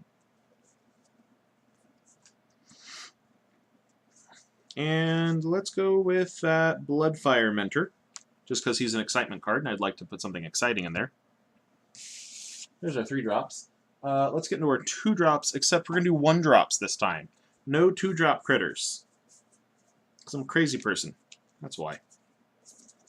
And we're going to do this again with vampires, by the way.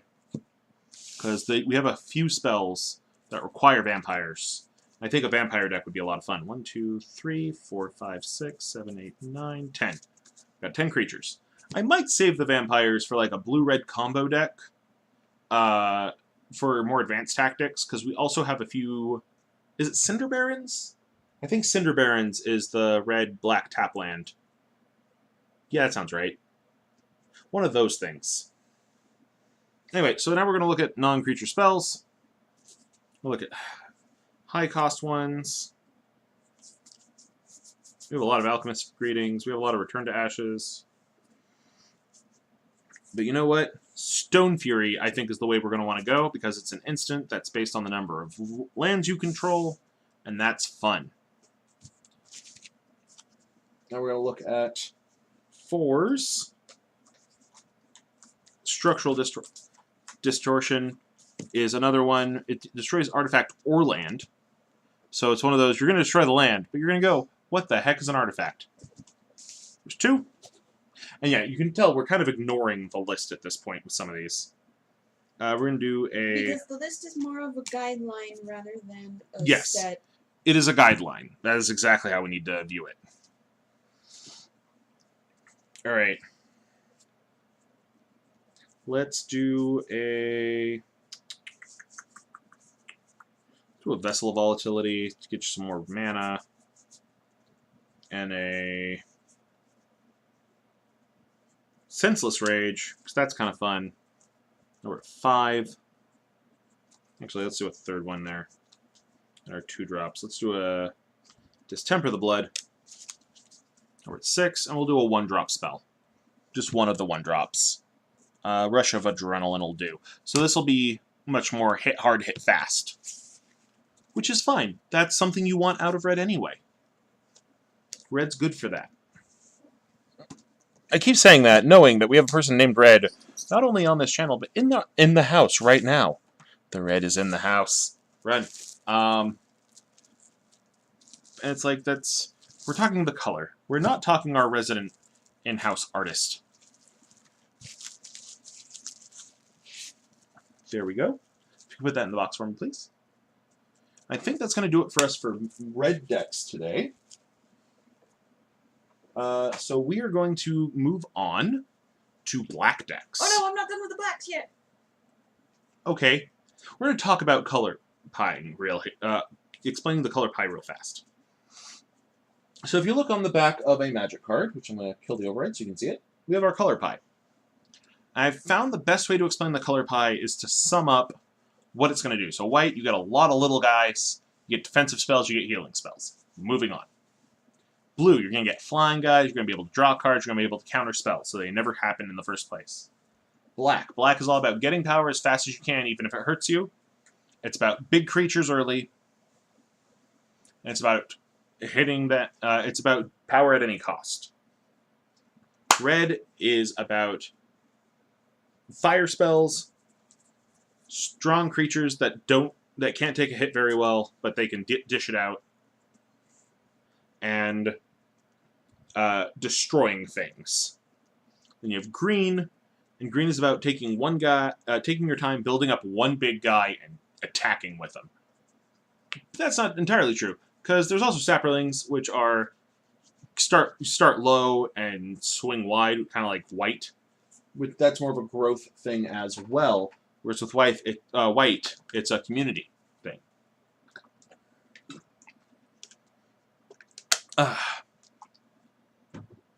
So we have that going for us there.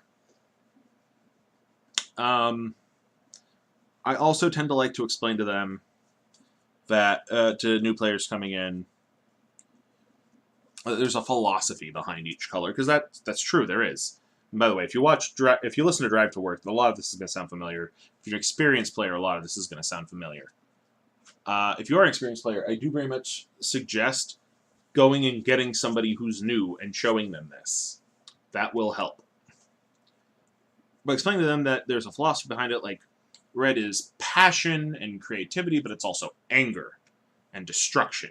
Black is self-destruction and amorality, but it's also pride and ambition. Blue is all about being cold and calculating, but it's also about being smart and technological. Green is honestly partially uncaring. It's about going with nature. And it's also about growth and experiencing things.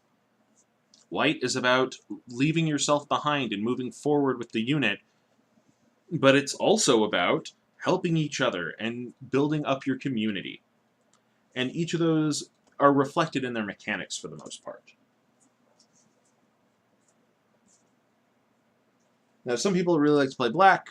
Myself, even though I personally count myself as teamer, as you'll see right up there, I personally like playing Naya. I like white, I like red, I like green. Nothing against black. Black's a good color to play too, so's blue. I identify with blue a lot. It's just I identify with blue combined with things. And that's where part of the fun comes in, right there. Another thing that you can definitely do here is you can make little concessions to the other player. Like if they didn't like the way that particular deck handled, you can give them something else, and then they can play that one. In fact, that's kind of where the rookie decks come in really handy. They're also very fun for when people forget their decks at home, and they need something they can play simply. But I think the battle decks are better for that. So, yes, I see you're there, Red. I need batteries. Okay. Roku died. Then it will stay dead. Go to the remote. I know. Oh. It stays dead. No. We'll get you batteries during break. Okay. All right. There's definitely ways you can reflect that. It also helps when you look at this as a way to... Okay. It also works as a way to be a gateway into other games. Magic's fun. I like Magic. It is not necessarily my go-to game, but I do really like it. But it's also a good way to get people into playing other games like D&D, Pathfinder, Savage Worlds, or sidelining them into other card games like Yu-Gi-Oh! Or Force of Will. Do I think Magic could handle things a little differently? Yes. God, yes. I wish there was an actual Magic cartoon. Like, I know that's dumb, but all it would take is a decent Magic cartoon done with the people who make Voltron, and you would see playership explode. At least in my opinion, I think that would happen. I would like to see that happen. But, not everyone agrees on that one. What's with that pile? Or are you just pulling out 1-drops? Yeah. Oh, okay. I thought you were separating out creepy cards. Like, it's black. They're all creepy cards. I know. So, Trying to... now that you've seen me make 2 of these welcome decks, or 2 sets of welcome decks, you've seen blue and red, I want to know if there's any questions from anybody watching. I know there's some people watching. About why we do it this way. Like, why not just make a full 60-card deck, etc.? Which actually, I'll answer that one now. If you have your own questions, please add them on. I would love to answer some things. And you're in a chat room. You don't even need to Raise your hand. Just type. I'll see it. The reason we're doing 30 card decks is they're faster. You can play quicker games with them, like by a lot. And also, it's more fun for them when you then scoop up all the cards into a pile and just hand it to them. With a 60 card deck, you would only scoop up your side, unless you were willing to give them 120 cards. Which I am, but not everyone is. Because we have the chaff box. Yeah, we have the box. We have 4 boxes, honestly. One's a 5-row box, and we have 1-row boxes, and then we have the 1 box of lands. So we have all the extra chaff, so we're fine doing that. But, like, for you, if you're the average person, you do want to keep most of your cards. Like, find the ones you're willing to get rid of. Or, like I said, go to a draft, leave your chaff, ask for the chaff from it, and see what happens. Because that's the thing. The game can't last forever if new people don't join. If new people aren't playing, we're never going to be able to get to year 50. We're at year 25, but if we never get new people, there's not going to be another big anniversary for Magic. And it's something I worry about, because a lot of the games I like are old. Magic's not older than me. Magic's 2 years younger than me. But, like, I'm a D&D fan. I'm worried about D&D going away forever. I honestly worry about that.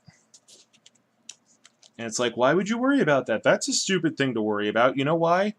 Because if there's nobody playing D&D, if there's not nobody buying stuff for D&D, there's no more D&D. If nobody's buying stuff for Magic, nobody's playing Magic. Now, do I think Magic could be cheaper? God, yes. Do I think Master Sets need to be cheaper? I do. Do I think Wizards should be less mean to people who are just trying to make stuff to have fun with their friends and then share it on the internet? Yes. I personally support the custom Magic community, and I think they deserve more support. But do I also think that people need to kind of step up and do their own stuff? Step up and do their part to help grow the game? Yes. If there's an open house at your local game store, please go attend. They will have the welcome decks ready for you. Go attend and get things ready for people.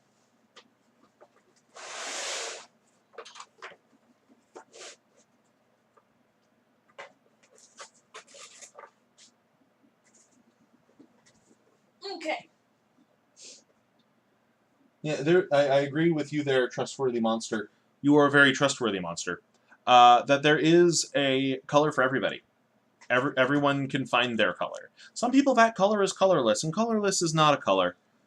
But we still appreciate we you. still appreciate colorless players. It's still great. Now we're going to move on to... I'm going to change this to black. There we go. You might have noticed I color-coded my charts. I did that on purpose. That was a good idea. And you'll also notice that there is a very different way black runs things than red. Thank you so much. You're being a great TA right now. You're welcome. Okay. This is Mikella. For those of you who have never watched anything from us before, she's my fiance. She's also on the channel quite often because she's fun to scare. No, don't scare me. Boo. No. All right. So now we're in black. Black's basic land is a swamp. You'll notice that swamp and island suffer from a similar problem. Very often, the art is not a swamp or an island. Like, this is a graveyard. That is not a swamp. But it's appropriate for the black. Yeah. Color pie. I suppose you're right. You know what? Let me shuffle these up a bit better. I'm not liking the assortment of land arts we're getting. We're getting nothing but shadows arts right now. Mm. And, like, that's fine, but I'd like it a bit more shuffled up. And also, I'm going to use this as an opportunity. Now I have to go pose, so I will be back. Gotta go pose? Yeah, Red wants me to pose. Okay. For art. Okay. I am the resident model of the... Yeah, you asshole, I are. guess. You are kind of the model here. There we go. So that's 13 swamps. Yeah, I agree with you there, Monster, as well, that we like, well, you're agreeing with me, so of course I'm agreeing with you. We need a card game. Not a card game. We have that. I'm holding these. We need a cartoon. We can get an animated series. Magic would explode. It'd be fantastic. I'm also going to use this opportunity to point out that Nightbot is talking about our Teespring store. And I would very, very much suggest going to our Teespring store and grabbing something. We have some magic shirts now available that I'm personally fond of. And you can do some fun things with those. Boop. Okay, so we have our 1/6 drop here. Because you need 1/6 drop for this format. We're going to follow this as close as we can to the chart here this time. This is 1/6 drop creature. It's like, okay. So what I've gone and put in here is the Gurmag Angler. He is a 5/5 with Delve, and it tells you what Delve means, which is good. If it's keyword without reminder text, we want it to be one of the simple ones, like Lifelink or Haste. Delve is not simple. There's one there. We need a 5-drop. Now, one thing. You see these guys? See these Midnight Scavengers? I love these guys. You're not putting this in here, because they are two-sided. We don't want two-sided. You know who we could use? Would actually be a lot of fun, is this Rabid Bloodsucker. He is a 3/2 flying vampire that when he enters the battlefield, every player loses 2 life. It's very straightforward for what we are doing. He is a very scary creature, and he kind of reflects what black does. He reflects that black is all about hurting yourself to hurt your opponent. I'm going to try to find him in the list here so I can pop him in to the thing. Boop. There we go. Nice little bloodsucker. He'll do fine.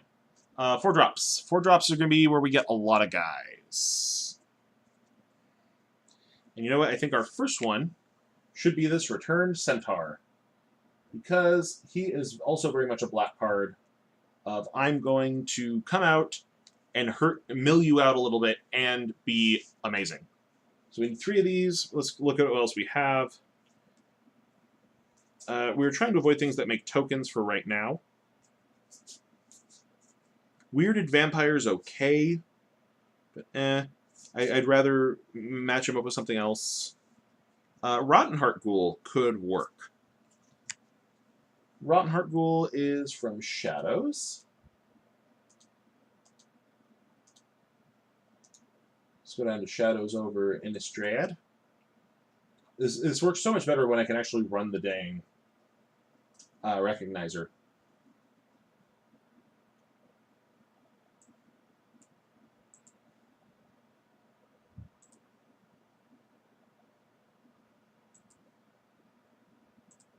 There we go. There we go. All right. So we have Rotten Heart Ghoul. He's kind of fun. And you know who's another great option? Is Gravedigger. Gravedigger's fun. Gravedigger gives you some graveyard effects. And he right there gives you an advanced strategy that most players aren't going to think of. And you can show that to them if you're playing the black deck, which is use the other 2 guys to mill yourself out, and then use Gravedigger to pick up the pieces, which is very much a black strategy. And that is a black strategy that most of them aren't going to think of. By them, I mean new players. Most new players won't think of that. All right, so now we are in our 3 drops. We need 2 of these guys. Who could be a lot of fun. We're going to avoid Skulk. Skulk is dead to us. Oh, hey there, Crow of Dark Tidings. You could be fun. Or Phyrexian Rager.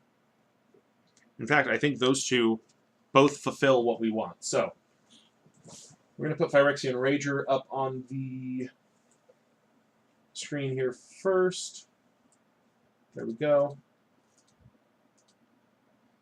And then we're going to do Crow of Dark Tidings so you can see what I mean here. Are we kind of being weird with all the things that are pulling stuff out of your graveyard, or out of your deck and putting it into your graveyard? Yes. But we're playing black, and that's how black do.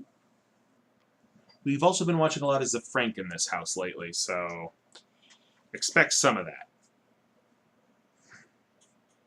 Oh, look, we found another one of our excitement cards. And there we go. Those will do it. So we're going to go over to back to Eternal Masters to put in this guy, the Light Soil Druid, because he can give you that last little bit of mana you need. But he's also going to freak people out because, like, why does he have green? And now they're going to get the idea that you can mix and match your colors. Because I know I've been saying this over and over again, but you want to excite them and make them ask questions. Not the hard questions, not the questions that are, like, going to hurt them right now. But you want to make them ask questions that make them want to look more into the game. Then we have Shambling Ghoul. He's just 2/3 that enters tapped, but he's fun. Okay, and there is our 10 creatures. 1, 2, 3, 4, 5, 6, 7, 8, 9. Hey, wait a minute. Did I not count right? I didn't, because we need another 2-drop. But I'm going to put in a 1-drop instead. Because I lied. I'm going to put in this Sanitarium Skeleton. It's your old friend. I love Sanitarium Skeleton so much. Hello, Sanitarium Skeleton, my old friend. That's not how that works. That's how it works for me. Alright, fair enough. I can turn anything into a song. That's true. Sanitarium Skeleton. I messed that one up. Sanitarium Skeleton's a lot of fun. He is a... for a black, you get a 1/2. For 2 and a black, you get to put him back in your hand. You are never without a creature when you have Sanitarium Skeleton. I'm just going to stack these up. Put those there. Alright, and now we need a 1-drop non-creature. Boop. Let's see here.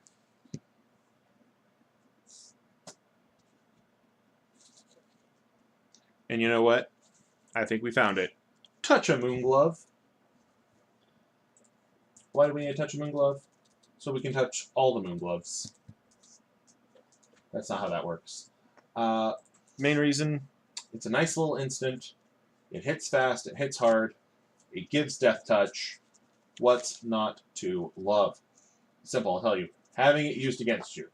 You don't want it used against you. You want to use it against somebody else. Oh, you're switching them for me. Thank you. That is so much better. Alright. Now we're going to look at our 3-drop spells. I'll tell you right now, Alms of the Vein. Very vampiric. Very on brand for black. We're going to pull that up from Shadows again.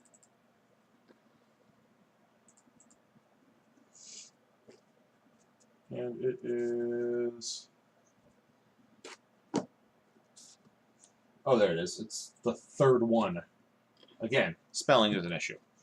Alright. So, that one's fun.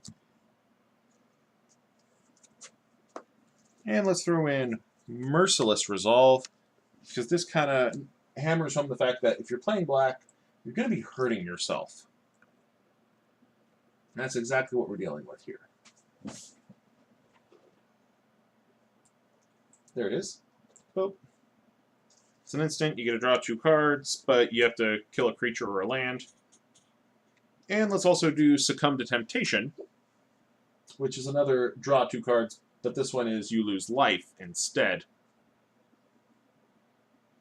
Because we want to get that sweet, sweet card advantage. We want to make sure that, again, the player we're playing against feels awesome. You want to feel awesome playing this game. That's how this works. Alright then, it says we don't need a 4-drop. I agree. We need a 6-drop. I think that 6-drop, it's right there. Certain death. How certain is it? It's certain. And we're also going to throw in Tassiger's Cruelty. And those two right there create kind of a mentality, I guess is the way to put it, of what it is you can pull off with this. And that is an Eldritch Moon. Why did I leave the Eldritch Moon list? So certain death, you can do fun things with because you just got to pop that down and bam. Destroy target creature. Its controller loses 2 life. You gain 2 life. You feel powerful. Then Tassiger's Cruelty is from Fate Reforged. And that one is right here, but I'm trying to pull it up so y'all can see it too. It has Delve, and each opponent discards 2 cards. Very straightforward. Very, very mean. I'm realizing I undershot on the 2-drop, on the 3 drops. There. Hey, no, screw it. We'll put a 4-drop in there. Because we already messed up with that by putting in the Death Touch Rats, right? The Sanitarium Skeleton. So yeah, we'll put in a 4-drop. Way to the Underworld is pretty tempting.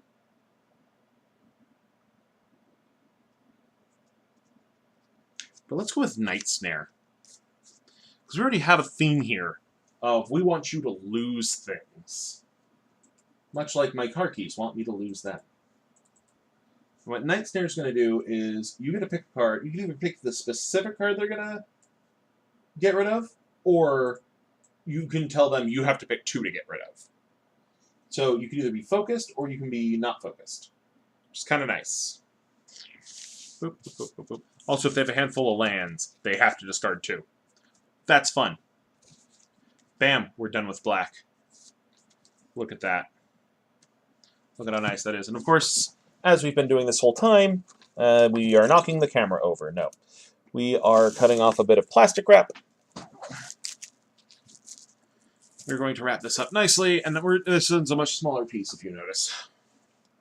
Because I'm getting more reserved with our plastic wrap, because we don't want all that excess hanging off the back. There we go, and now they have something they can unwrap. And that's so you're probably getting the hang of this already. We are making these 30-card decks. They're going to be very straightforward. Simple. Very simple. These are simple decks. They're not as simple as some other trading card games are. We're still playing Magic after all. Dang, I know we have some non-shadow swamps in here. There we go. That's all of it. That's the end of the non-shadow swamps. 3, 4. Okay, double checking that.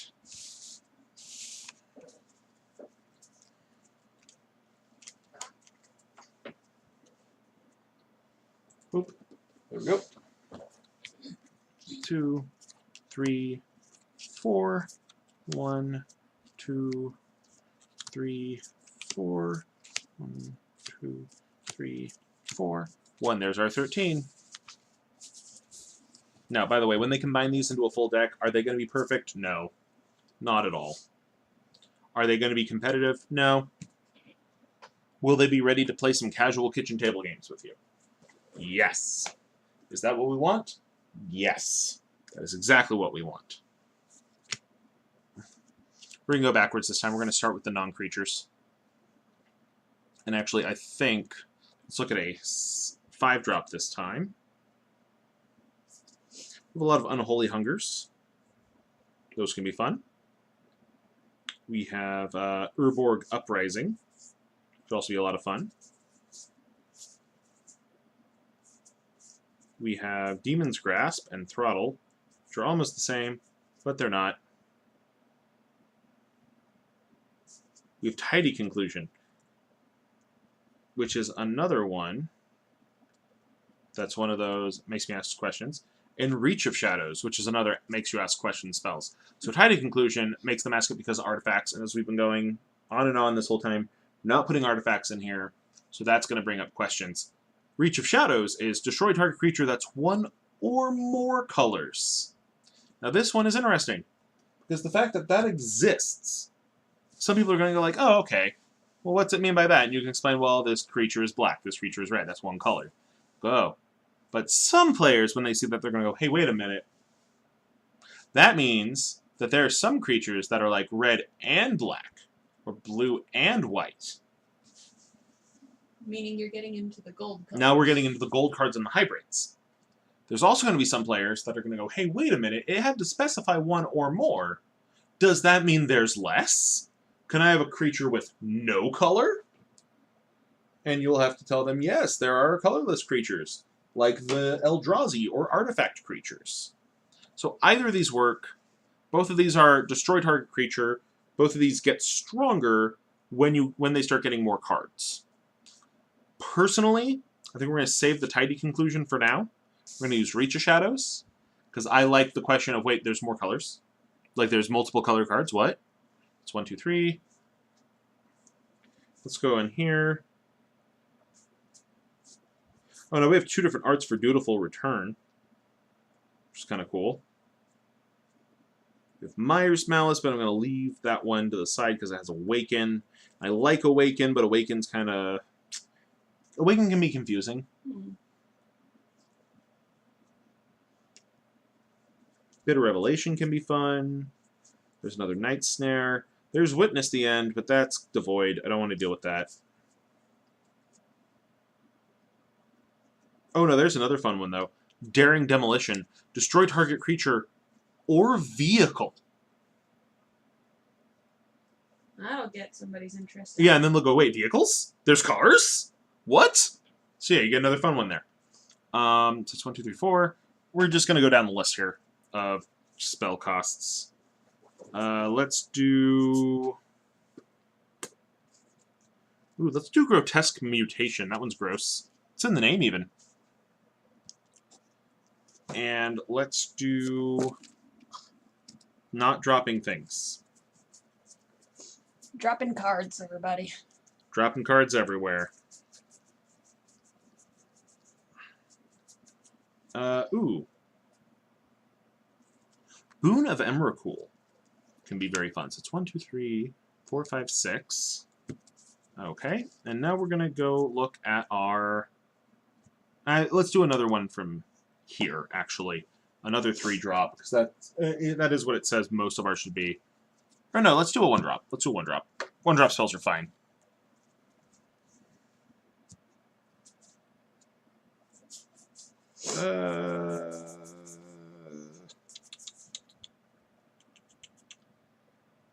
You know what? One of my favorite 1-drops is Tragic Slip. So let's do it. Because Tragic Slip brings up questions. Namely, it's a -1/-1. That could be a -13, -13. So this brings up 2 questions. One, what happens when they become 0/0s? Because in other games, those creatures survive. But in Magic, that guy's gone. And then also the bigger question of, are there creatures that I need to make it -13? And there are some players who you have to explain it to. Yeah, there's... I mean, technically, if you're in the unsets, there's a 99/99. But there are critters who are that big. Like, what's the Colossus of Akros, I think it is? It's like a 10/10 that becomes a 20/20. Mm-hmm. Yeah. But as Defender. So it can't do shit. Well, if you want to block using it, he can take out a lot of guys. That's true. He's great for taking out guys when he's blocking. Which is very helpful. At least I say it is. Like, there's one card that I like called Scion of the Wild. Yeah. Where basically his power and toughness are based on the number of creatures you have. Mm-hmm. And so if you are a very creature-heavy deck, Mm-hmm. he can be massive. Oh, if yeah. you are not careful. Yeah, no, that makes sense. I'm looking Like, didn't through... you have a kid who was so proud of his, like, 10/10 or something? Oh, creature? okay. So, he had Emrakul. Mm, He had 13... I think it was the 13/13 at Emrakul? I think so. Yeah. And I'm trying to explain to him, like, Emrakul's great and all, but unless you put more ramp in your deck, he's never going to show up. And he kept saying, no, you don't need that much land. You're trying to run a deck with like 15 lands total? Oh dear. Because lands are boring. But they're necessary, child. Yeah. No! Don't do this to yourself. And so I made a deck that I called How to Beat an 11-Year-Old. That was specifically made to address this problem. Yeah, we need a bunch of 2-drops. Actually, let's go from the high end. Let's get our 1 6+ out. Ooh, Sultai Scavenger's fun. Shambling Attendants are also very fun. You know what? Yeah, it's messed up. We're going to put the guy who's worth 8 mana out. He has Delve. So you can burn stuff from your graveyard to get him out faster. And he has Death Touch. That's fine. Yeah, you can technically get him out faster. So that should be okay. Yeah, show the kids the BFM, totally. Or, heck, the one I've been messing with kids with lately. I made a black deck. Because we were going to camp, and a couple of the kids who played Magic with me, we went to camp. This was back in February? Mm-hmm. Back in February. And so I made a couple of decks, and we never got a chance to really use them there, or even at the club, but I gave those to the kids, because it was made out of their cards anyway. And I had Graph Rats and Midnight Scavengers in there. And when you combine them, they become this guy, who is 2 cards. But he turns into 1 card. He's a 5/6 with haste and menace. And other creatures you control get +1/+0 and menace until end of turn. He's terrifying. Wait. I want to see how big he is.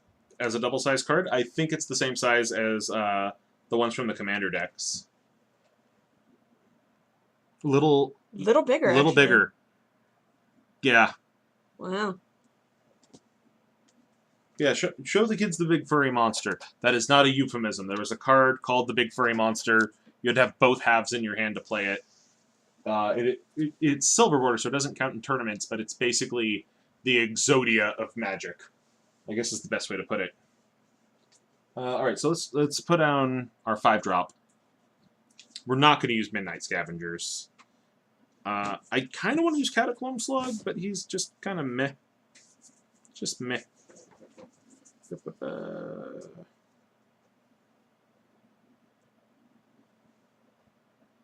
No, that's fine. Let's do Prowling Pangolin. Prowling Pangolin is a pangolin.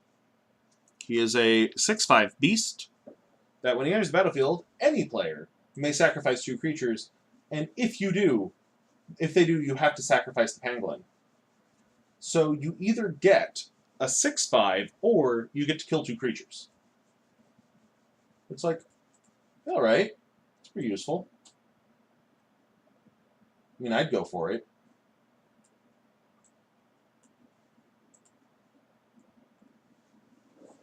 So we got that going. We have, we need a couple 4-drops. I kind of want to hold off on the vampires. I want to do one that's like all vampires in a bit. We don't have to. Ooh. No. We will do another returned centaur. And we can do a...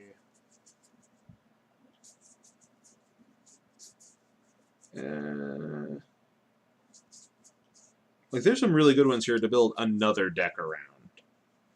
But I don't want to put them in here. Because there's a lot of ones that need counters. Yeah, I'll put a weirded vampire. That's fine. 1, 2, 3, 4, 5, 6. 4 more.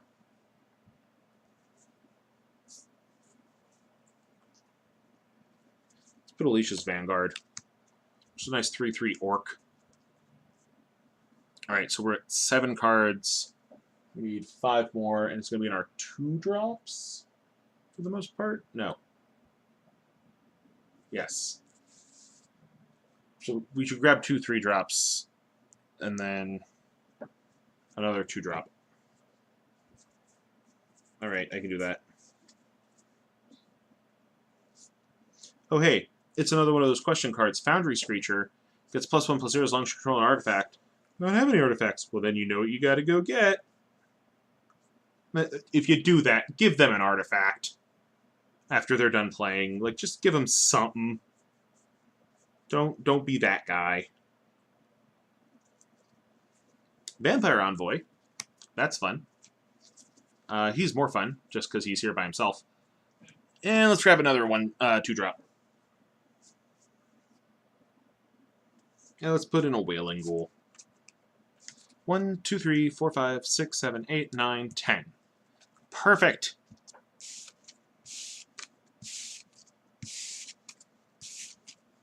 Wait. You know what? No. Not him. We're going to go with the Scavenger instead. Because then you get a 3/3 with flying with Delve. Mm. That might be better. Sometimes you got to rethink it. Yep. Alright. Let's get a little piece of plastic so we can wrap this.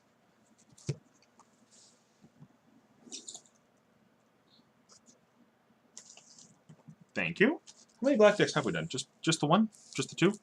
Yes, this will be the second one. Okay.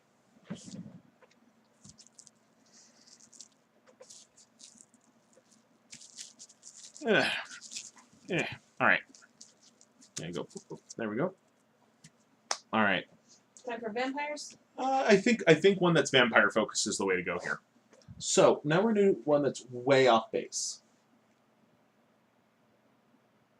Okay, what's trustworthy? The more silly and crazier things get, the better to keep people enthralled about just how many cards there are out there for them to discover. Amazing art, funny goblins, and exciting flavor text don't hurt either. I agree.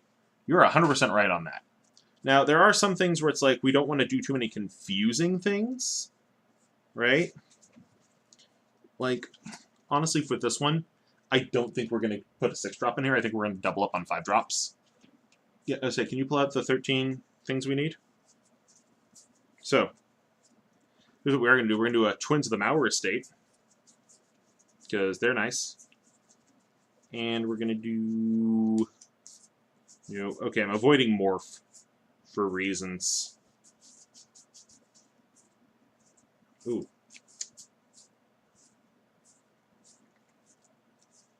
And let's go with Calastria Nightwatch. Yes, I realize I'm mixing Zendikar vampires and Innistrad vampires. I don't care.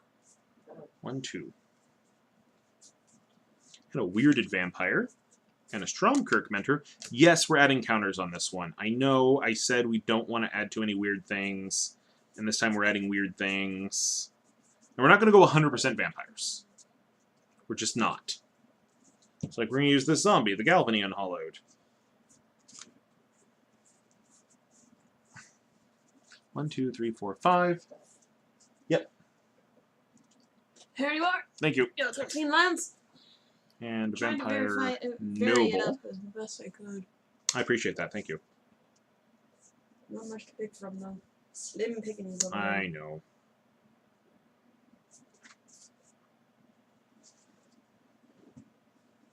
Actually, let's replace the Noble with the Envoy. We'll put down a Natano Husk. So now we have 2 zombies hanging out here with our vampires. As we look around with all of them vampires. Wait, no. Oh, Olivia's Dragoon. That's who we would like here. Thank you.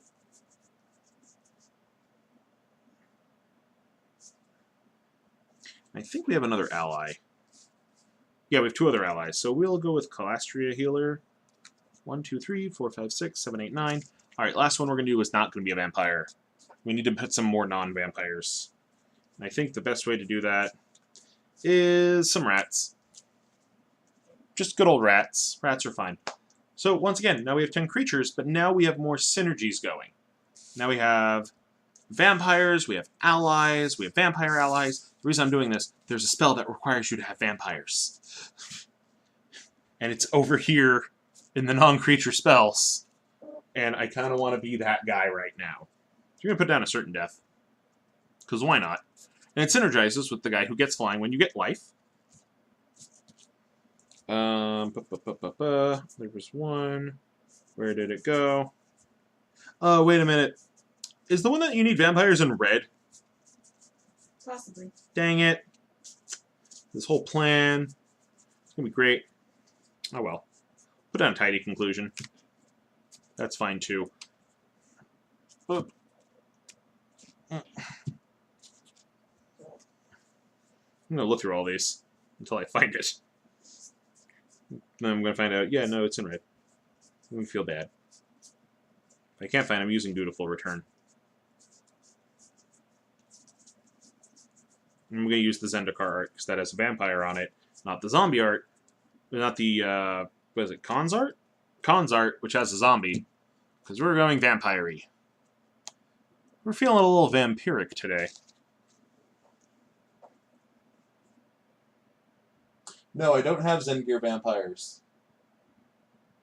Yeah, and theme decks can be a lot of fun. Like, one of the advanced decks I gave to the kids the other day was a human tribal. It was white humans. So, had that going for it.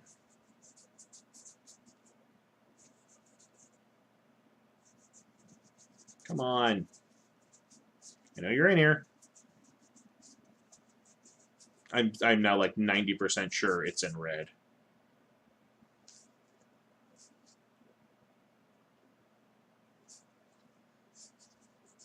I do have these Sultai rune marks, so I'm kind of tempted to put those on another one. Ooh, Mind Rot. Mind Rot's fun. We'll do Mind Rot later.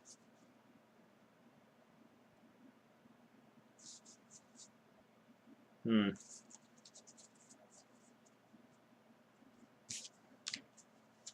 let's find out Mind Rot. There it is. Boop. 4.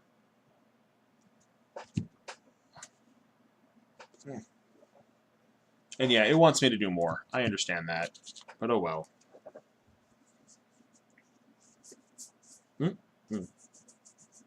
What's this one?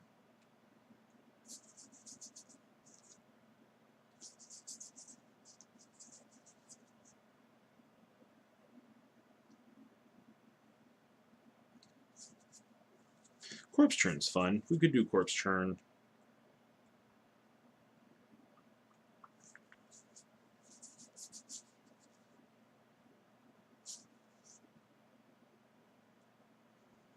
You know, let's do Rush of Vitality, because that's very vampire-themed.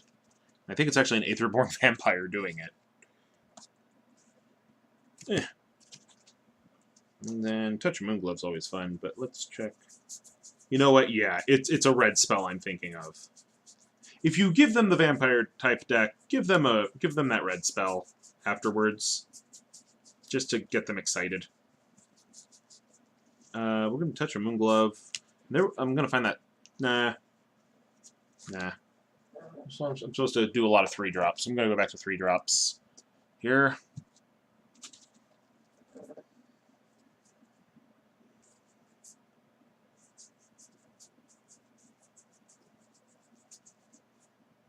Let's go with Untamed Hunger. There we are. Perfect. It's all good. Alright, so now we have a theme deck. Now we have a vampire theme deck, and it's not 100% on to theme. You don't want to be 100% on theme for this, but you do want, if there is a theme, it becomes cool. So like the other two were mechanically themed. We had one that had Delve. I guess they both had Delve. But one had Delve and had a lot of cards that ditch things. Another one that did a lot of just straight on beatdown. And this one is vampires and life drain. Now as for why I like putting the swamp on top, is so that you don't know what they're getting.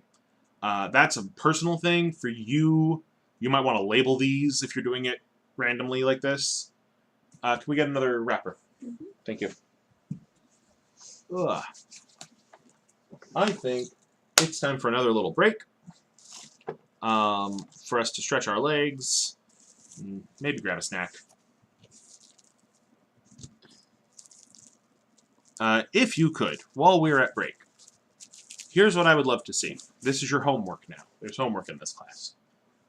It's not much. I want you, if you can, to share what we are doing here today. We are building decks. We're talking deck building. We're talking about getting people introduced to Magic. I want you to go find people to bring into this. And I know some of you came from Twitter. I know some of you came from our own subscribers and our followers. If you aren't already our follower, I would really love you to press that little heart button up there if you're doing this live on Twitch. If this is the future, hit the red button on YouTube instead. but still follow us on Twitch. Those are great. If you want some extra credit, you don't have to do this, obviously. But like I said, we have those Magic the Gathering shirts. They're not official. We have Magic-themed shirts available in the store. Link is down below. Go ahead and give that a look-see while we're out. We're going to go take a 5-minute break. You guys should too. We'll meet back here at 3 o'clock and continue with class. And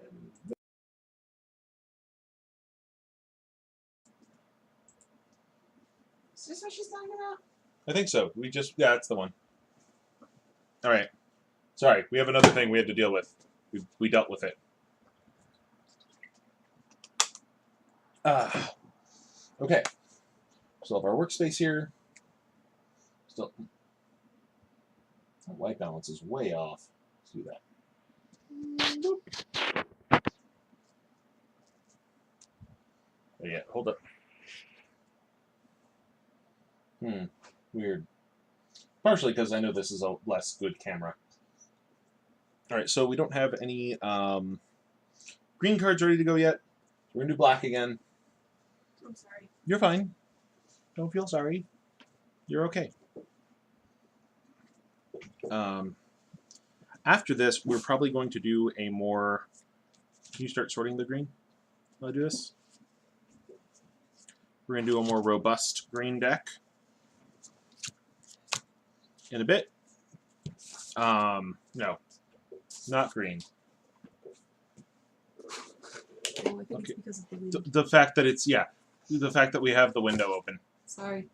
So you need to close it all the way, and hopefully it doesn't lock us in. You can kind of... I'll just keep it open. Well, you know, I'll shift it this way. I guess people still see if Red walks by, but oh well. Unless I do this. There, now you can see the other star of the show, Bill Dio, our computer. He's a good computer. So we have our 13 swamps. Put those off to the side.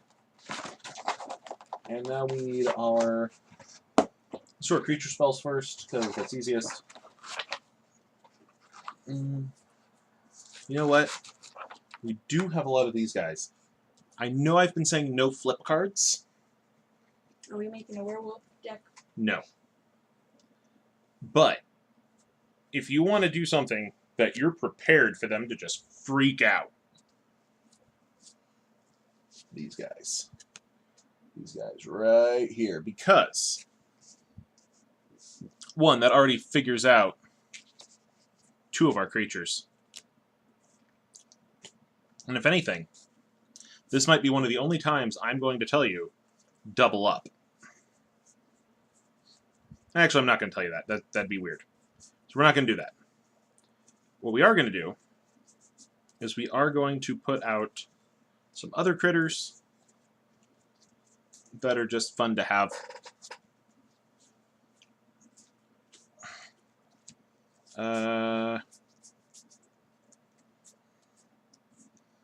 Put this guy in there. So we're up to 4 creatures. Let's do another 5-drop. Yeah, let's go with that pangolin again. Pangolin's fun. Oh, right. That's why we weren't doing that. Because these have to be sleeved. Because otherwise you know what you're getting. Surprise for these only works if they're sleeved. Never mind. Because part of the idea behind this is we're not sleeving them. So you know what? Forget it. We're going to go back with doing this guy. Shambling Attendant. We have the Prowling Pangolin. He's fine. We're going to want to find cards that make you get rid of cards so that we can pay for his delve. So for that, Return Centaur's good. Rotten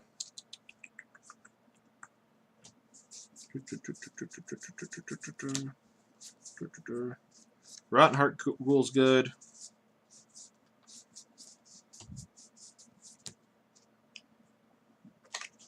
Stallion of Ashmith, he's fun because we can use the same cards we're using to pay for our delve to make him stronger. So that's helpful. 1, 2, 3, 4, 5, 6, 7.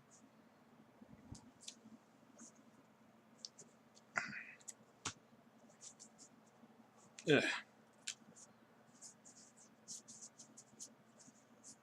8.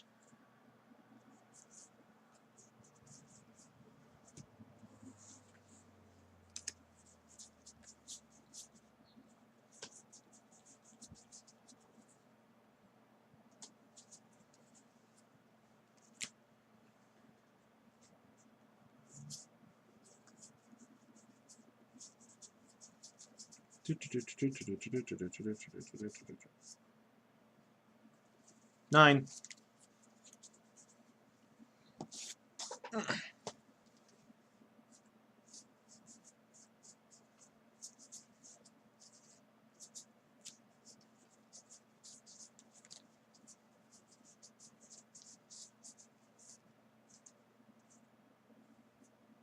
Ten. Now that one's kind of weird. The Doomed Operative, because it's a bear, but its upside only requires the artifact. But again, that's another one of our excitement cards. For all that great Intrigue that you want. Oh, by the way, I don't know if I mentioned it. If you're looking down there, you see my power and toughness box. Our power is equal to our followers. Our toughness is equal to our subscribers. So you have the ability to make those go up. All right. Now for non-critters.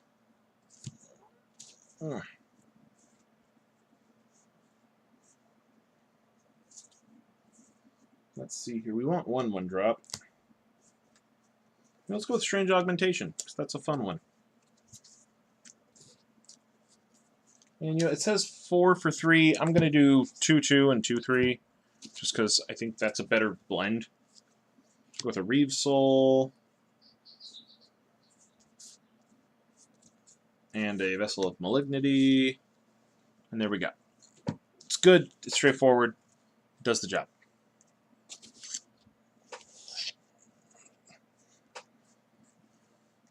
There we go. Now, Eye of Light's ending, I've actually been arguing with myself whether we use it. I say let's do it. Because it's decent removal, but it only works on it only works on things that aren't elves. So now you have it that if you want to remove a creature, you have to make certain that they are not an elf. And since we're about to do green, that's why it's on my brain. We're going to take another certain death. Whoop. Or are we? Because you know what? Oh, yeah. Catastrophe's Cruelty is nice and all, but I think certain death's going to be better here. 1, 2, 3, 4, 5, 6. And let's go with an Unholy Hunger. Okay. One more black deck. We're good to go. Swamp on top. I'm going to pull the wrap myself this time because Mikella is busy sorting.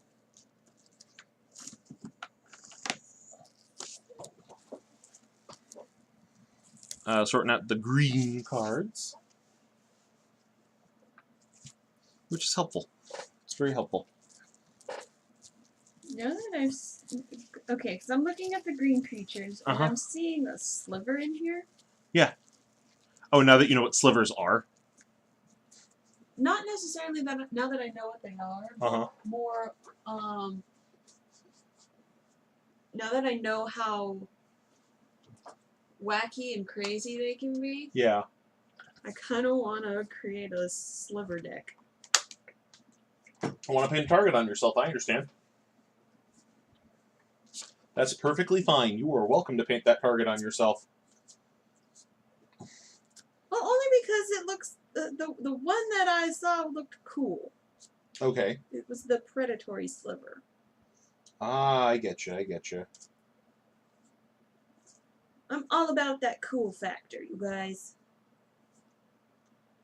Does it look cool? You're definitely a Timmy in that regard. Does it look cool? I want to put it in my deck. Or make a deck for it. And I've seen slivers played in the past. It was like a enchantment creature or something like that. It's not the right word, but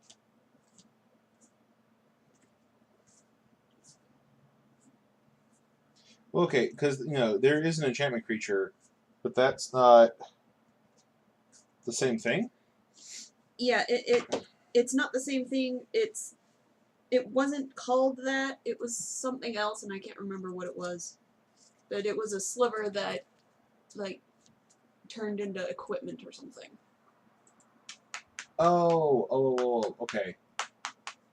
I think I know what you're talking about, but I don't remember off the top of my head, so I'm going to go to Gatherer real quick and see if I can, like, pop that into the reader from here. Because it would be a sliver. Do you remember what color it was? Green, I believe. Okay. No, it was colorless. Ooh. Yeah, we'll just search and then we'll sort them by color. It looked like a little bow. Like a little bow.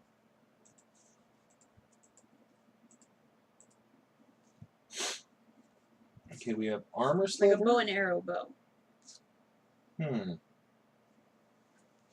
So it's a colorless sliver, eh? I think so.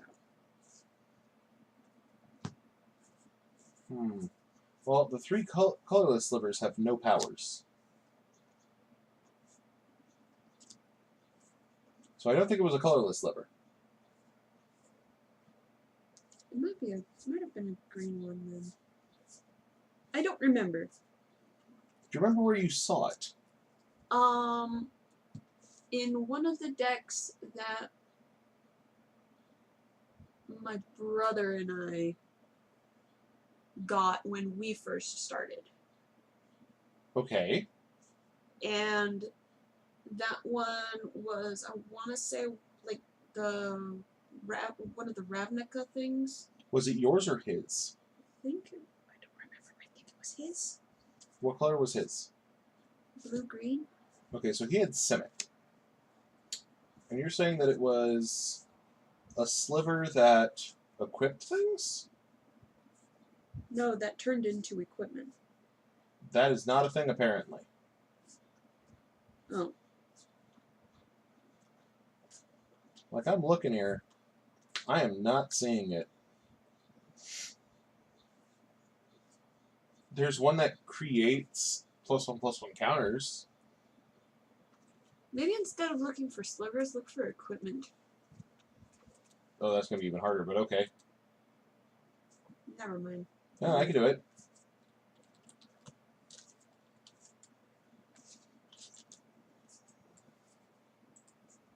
Okay, so it's an equipment now. And it was a Ravnica set? I think so. It was in one of the welcome decks from Ravnica, Oh, I think. you think?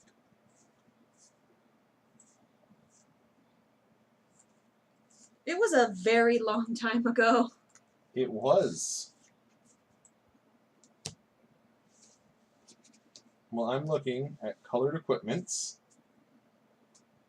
There are no colored equipments that are Simic.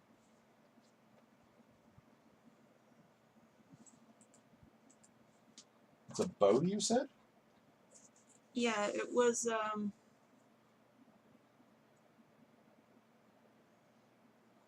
yeah. So we're going to look for equipments that have the word bow in the name? No, it wasn't called a bow. It just looked like one to my brain. Just looked like a bow. It definitely said sliver? Yeah. How about this? How about I look up Simic welcome deck? Or starter deck?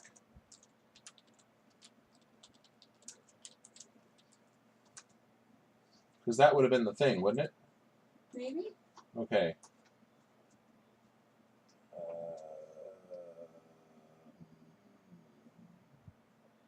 Gate Crash Intro Pack Deck Lists, which would have been 2013?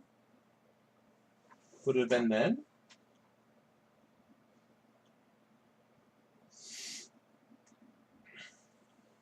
Boros Simic Synthesis. And it had the Simic Key Rune.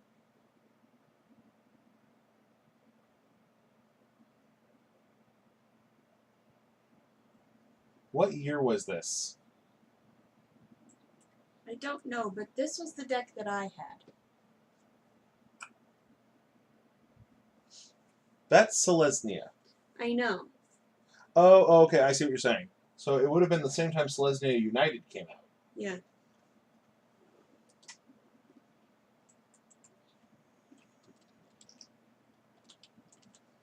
Sorry, No. as we interrupt this for us looking up a deck from years ago.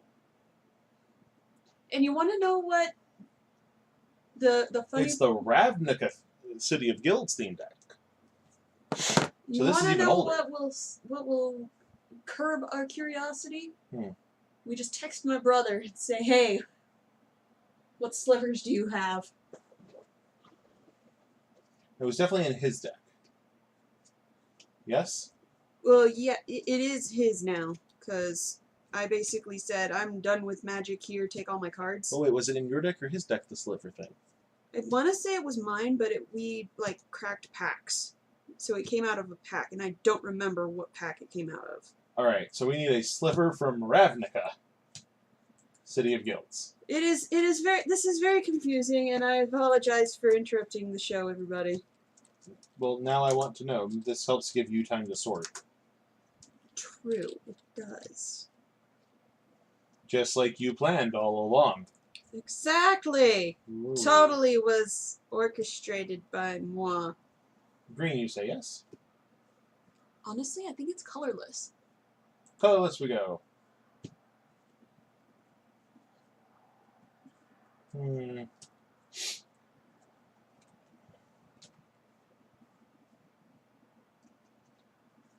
Okay, so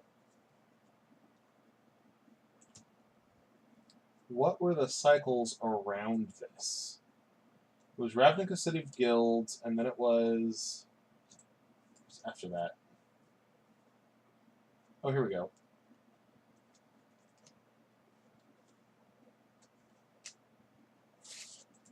More sets. Ravnica Guild Pact. There we go. That is not what we want. Dissension? Dissension has what we want. So, there's our Simic stuff. As I scratch my nose. I can see why you thought it was a bow. The Simic symbol looks like a bow. Okay, so all our effects.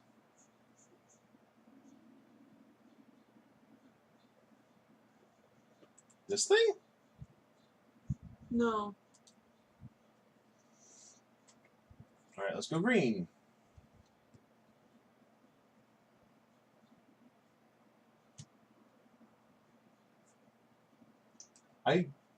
I don't think there is anything like this. Oh, there is, because I remember playing with it, and I was like, I'm so confused on how to play with this.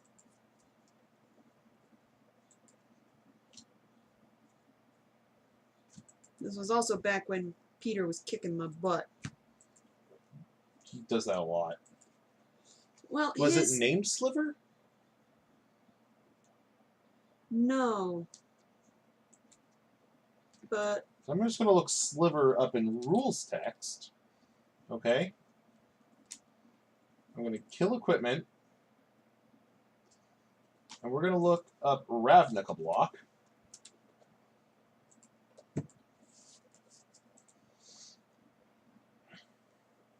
quick question while we're Literally no. sorting through Yes.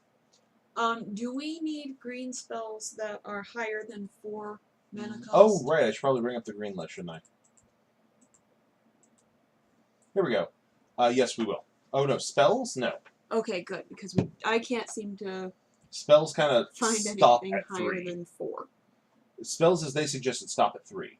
Creature spells, they go huge. Okay, so let's get the swamps out of here.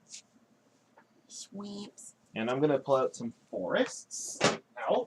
I'm gonna cut my finger open as I plot some forest. Don't do that. Too late. Ow. Well, I think it's time to go talk with my brother. Let's send him a text, Peter. What slivers do you have? Pretty much. Okay. And do any look like a bow? Because Robert thinks I'm insane. Because you are. No, that's not fair. I am not.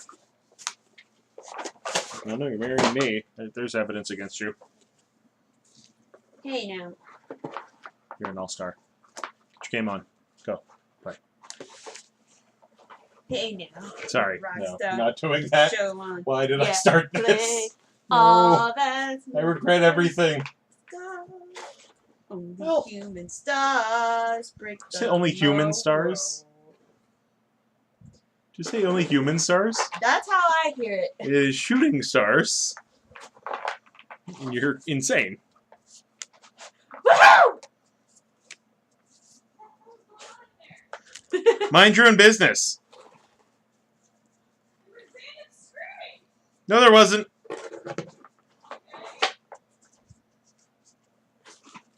You're gonna have to hand me the rest of them.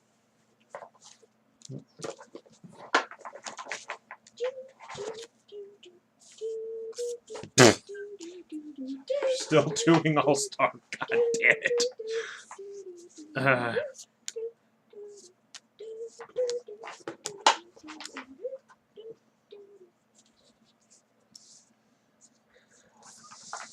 Damn it. I lost count. Sorry. 1, 2, 3, 4. 1, 2, 3, 4. 1, 2, 3, 4. 1. Great. I'm noticing the problem with my I want all the forests to not match problem. These forests all match. Like, not even, oh, they're from, like, the same set. They are all the same forest.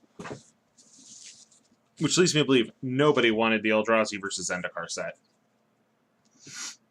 Aw, So we have our poor 13 Eldrazi. forests for our 13... Bleh. We have our 13 forests for our green deck. Because that's how you do.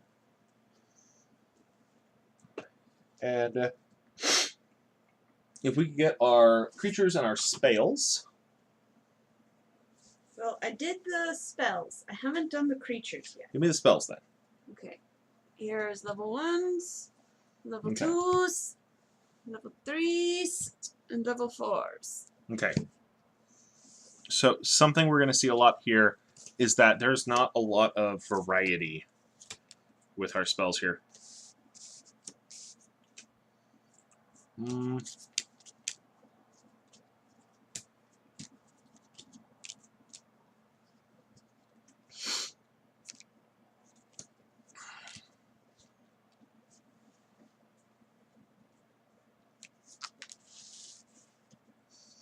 Like, there is a lot of options here. I think Abundant Growth is in Standard still.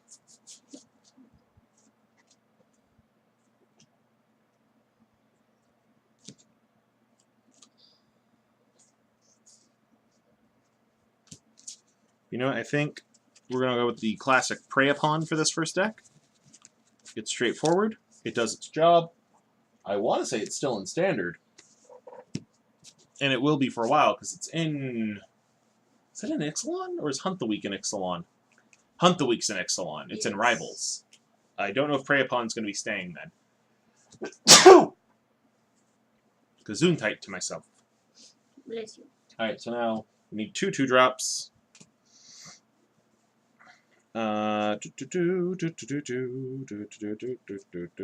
Seek the Wilds. Very fun.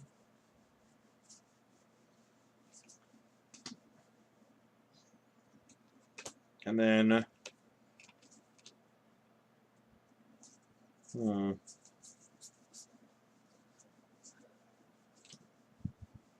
Plummet. Also fun. Just kill a creature with flying. Forget them. They're dead to us.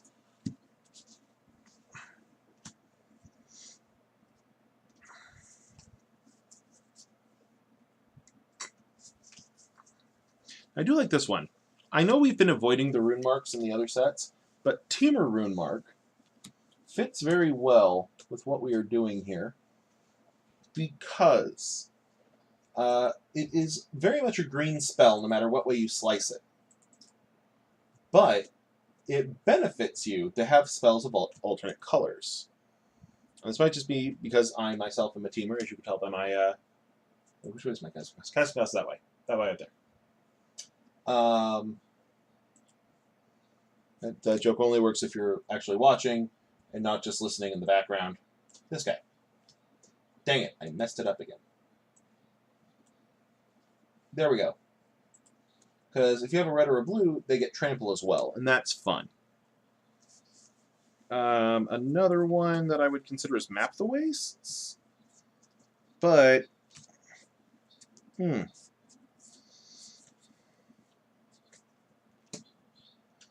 I would say Nissa's Pilgrimage might be more useful for monocolor, even though I just said we're going to set up the player to want to play multicolor. But for right now, what they'll be doing, Nissa's Pilgrimage does a great job. Lastly, we're going to get one big spell.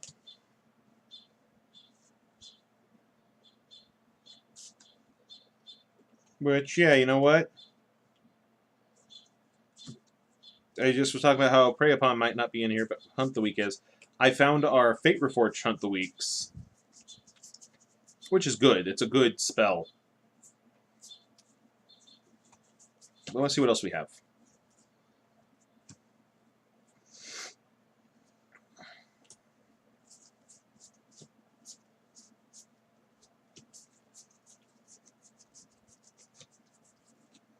You know what? Actually, let's go with Return to Earth, because there's another one of our Ask Questions cards. In this case, again, what's an artifact? Which, yes, is a question we've been asking a lot today. But remember, you're going to be doing these one-on-one with people. So that gives them a little bit more time to go, hey, what's this card about? Mikella, do you have any 2-drop creatures ready? Ah, thank you. So we're going to put a couple of 2-drop creatures in here. And right there is a great one. Deadly Recluse. Yes, it feels a little black the way it does things because it has the secondary power of green, which is Death Touch. And I went to the wrong set. There we go, Deadly Recluse. So he's fun. I'm going to say we leave Satyr Hedonist out of this because we don't need people thinking about Phil from Hercules airing himself out.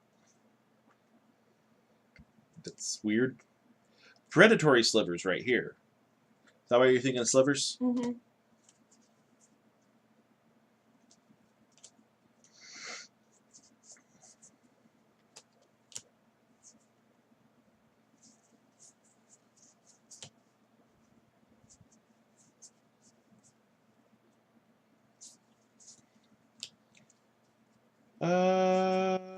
Ooh.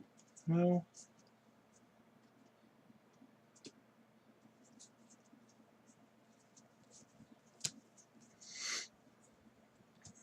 Yeah, I would say we save that Thornwield Archer, because Elvish Vanguard does cool stuff with him.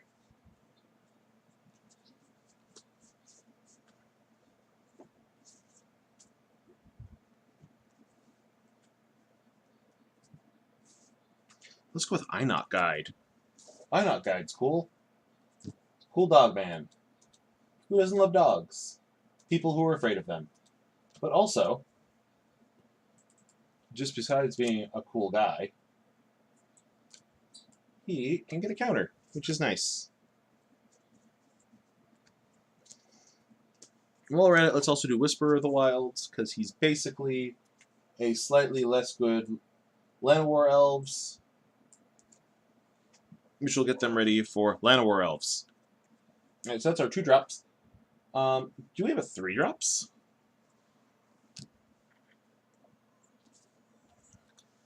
There you go. Thank you. We need to pick 2 of these guys. And, oh man, I have a soft spot for this guy. Frontier Mastodon. Elephants!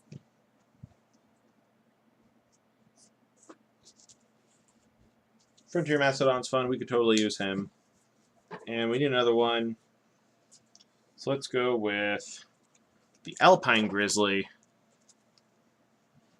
He is from Khans of Tarkir. And where are you, Alpine Grizzly? There you are. Look at him. Just in plain vanilla 4-2. But you know what? That's all you need sometimes. 3, 2 3-drops. Let's do some 4-drops. A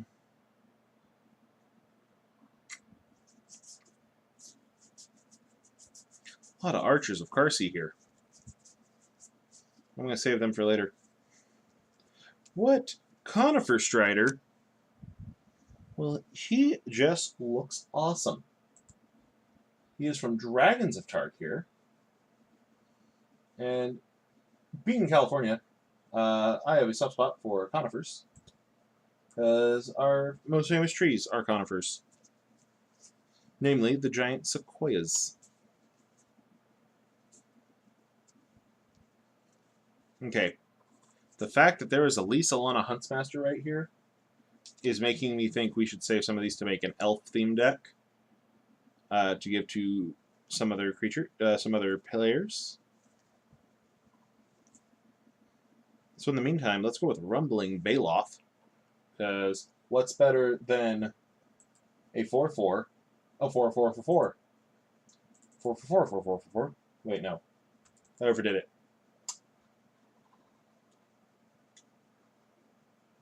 But Baloths are very much a magic creature.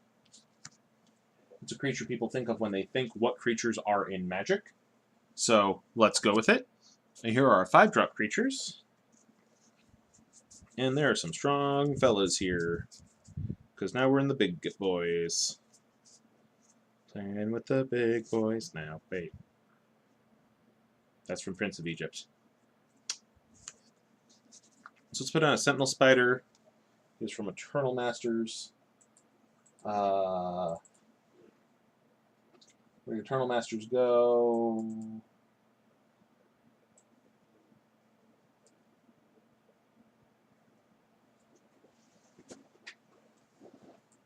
There we go.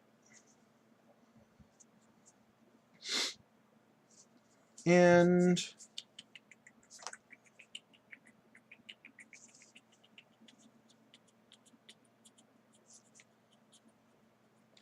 yeah, I know we already put in one Baloth, but let's do another Baloth.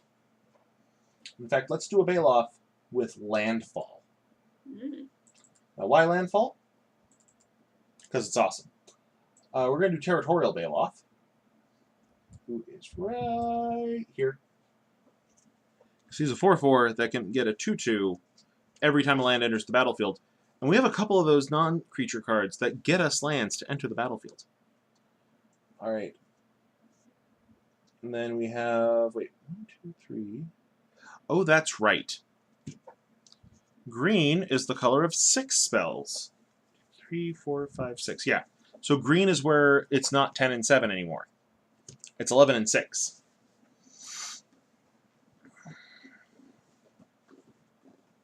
So let's see what else we have here.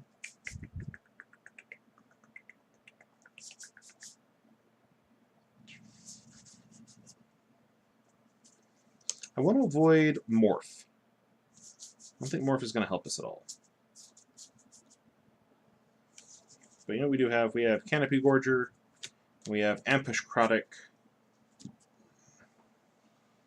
And Ambush Crotic is in Fate Reforge.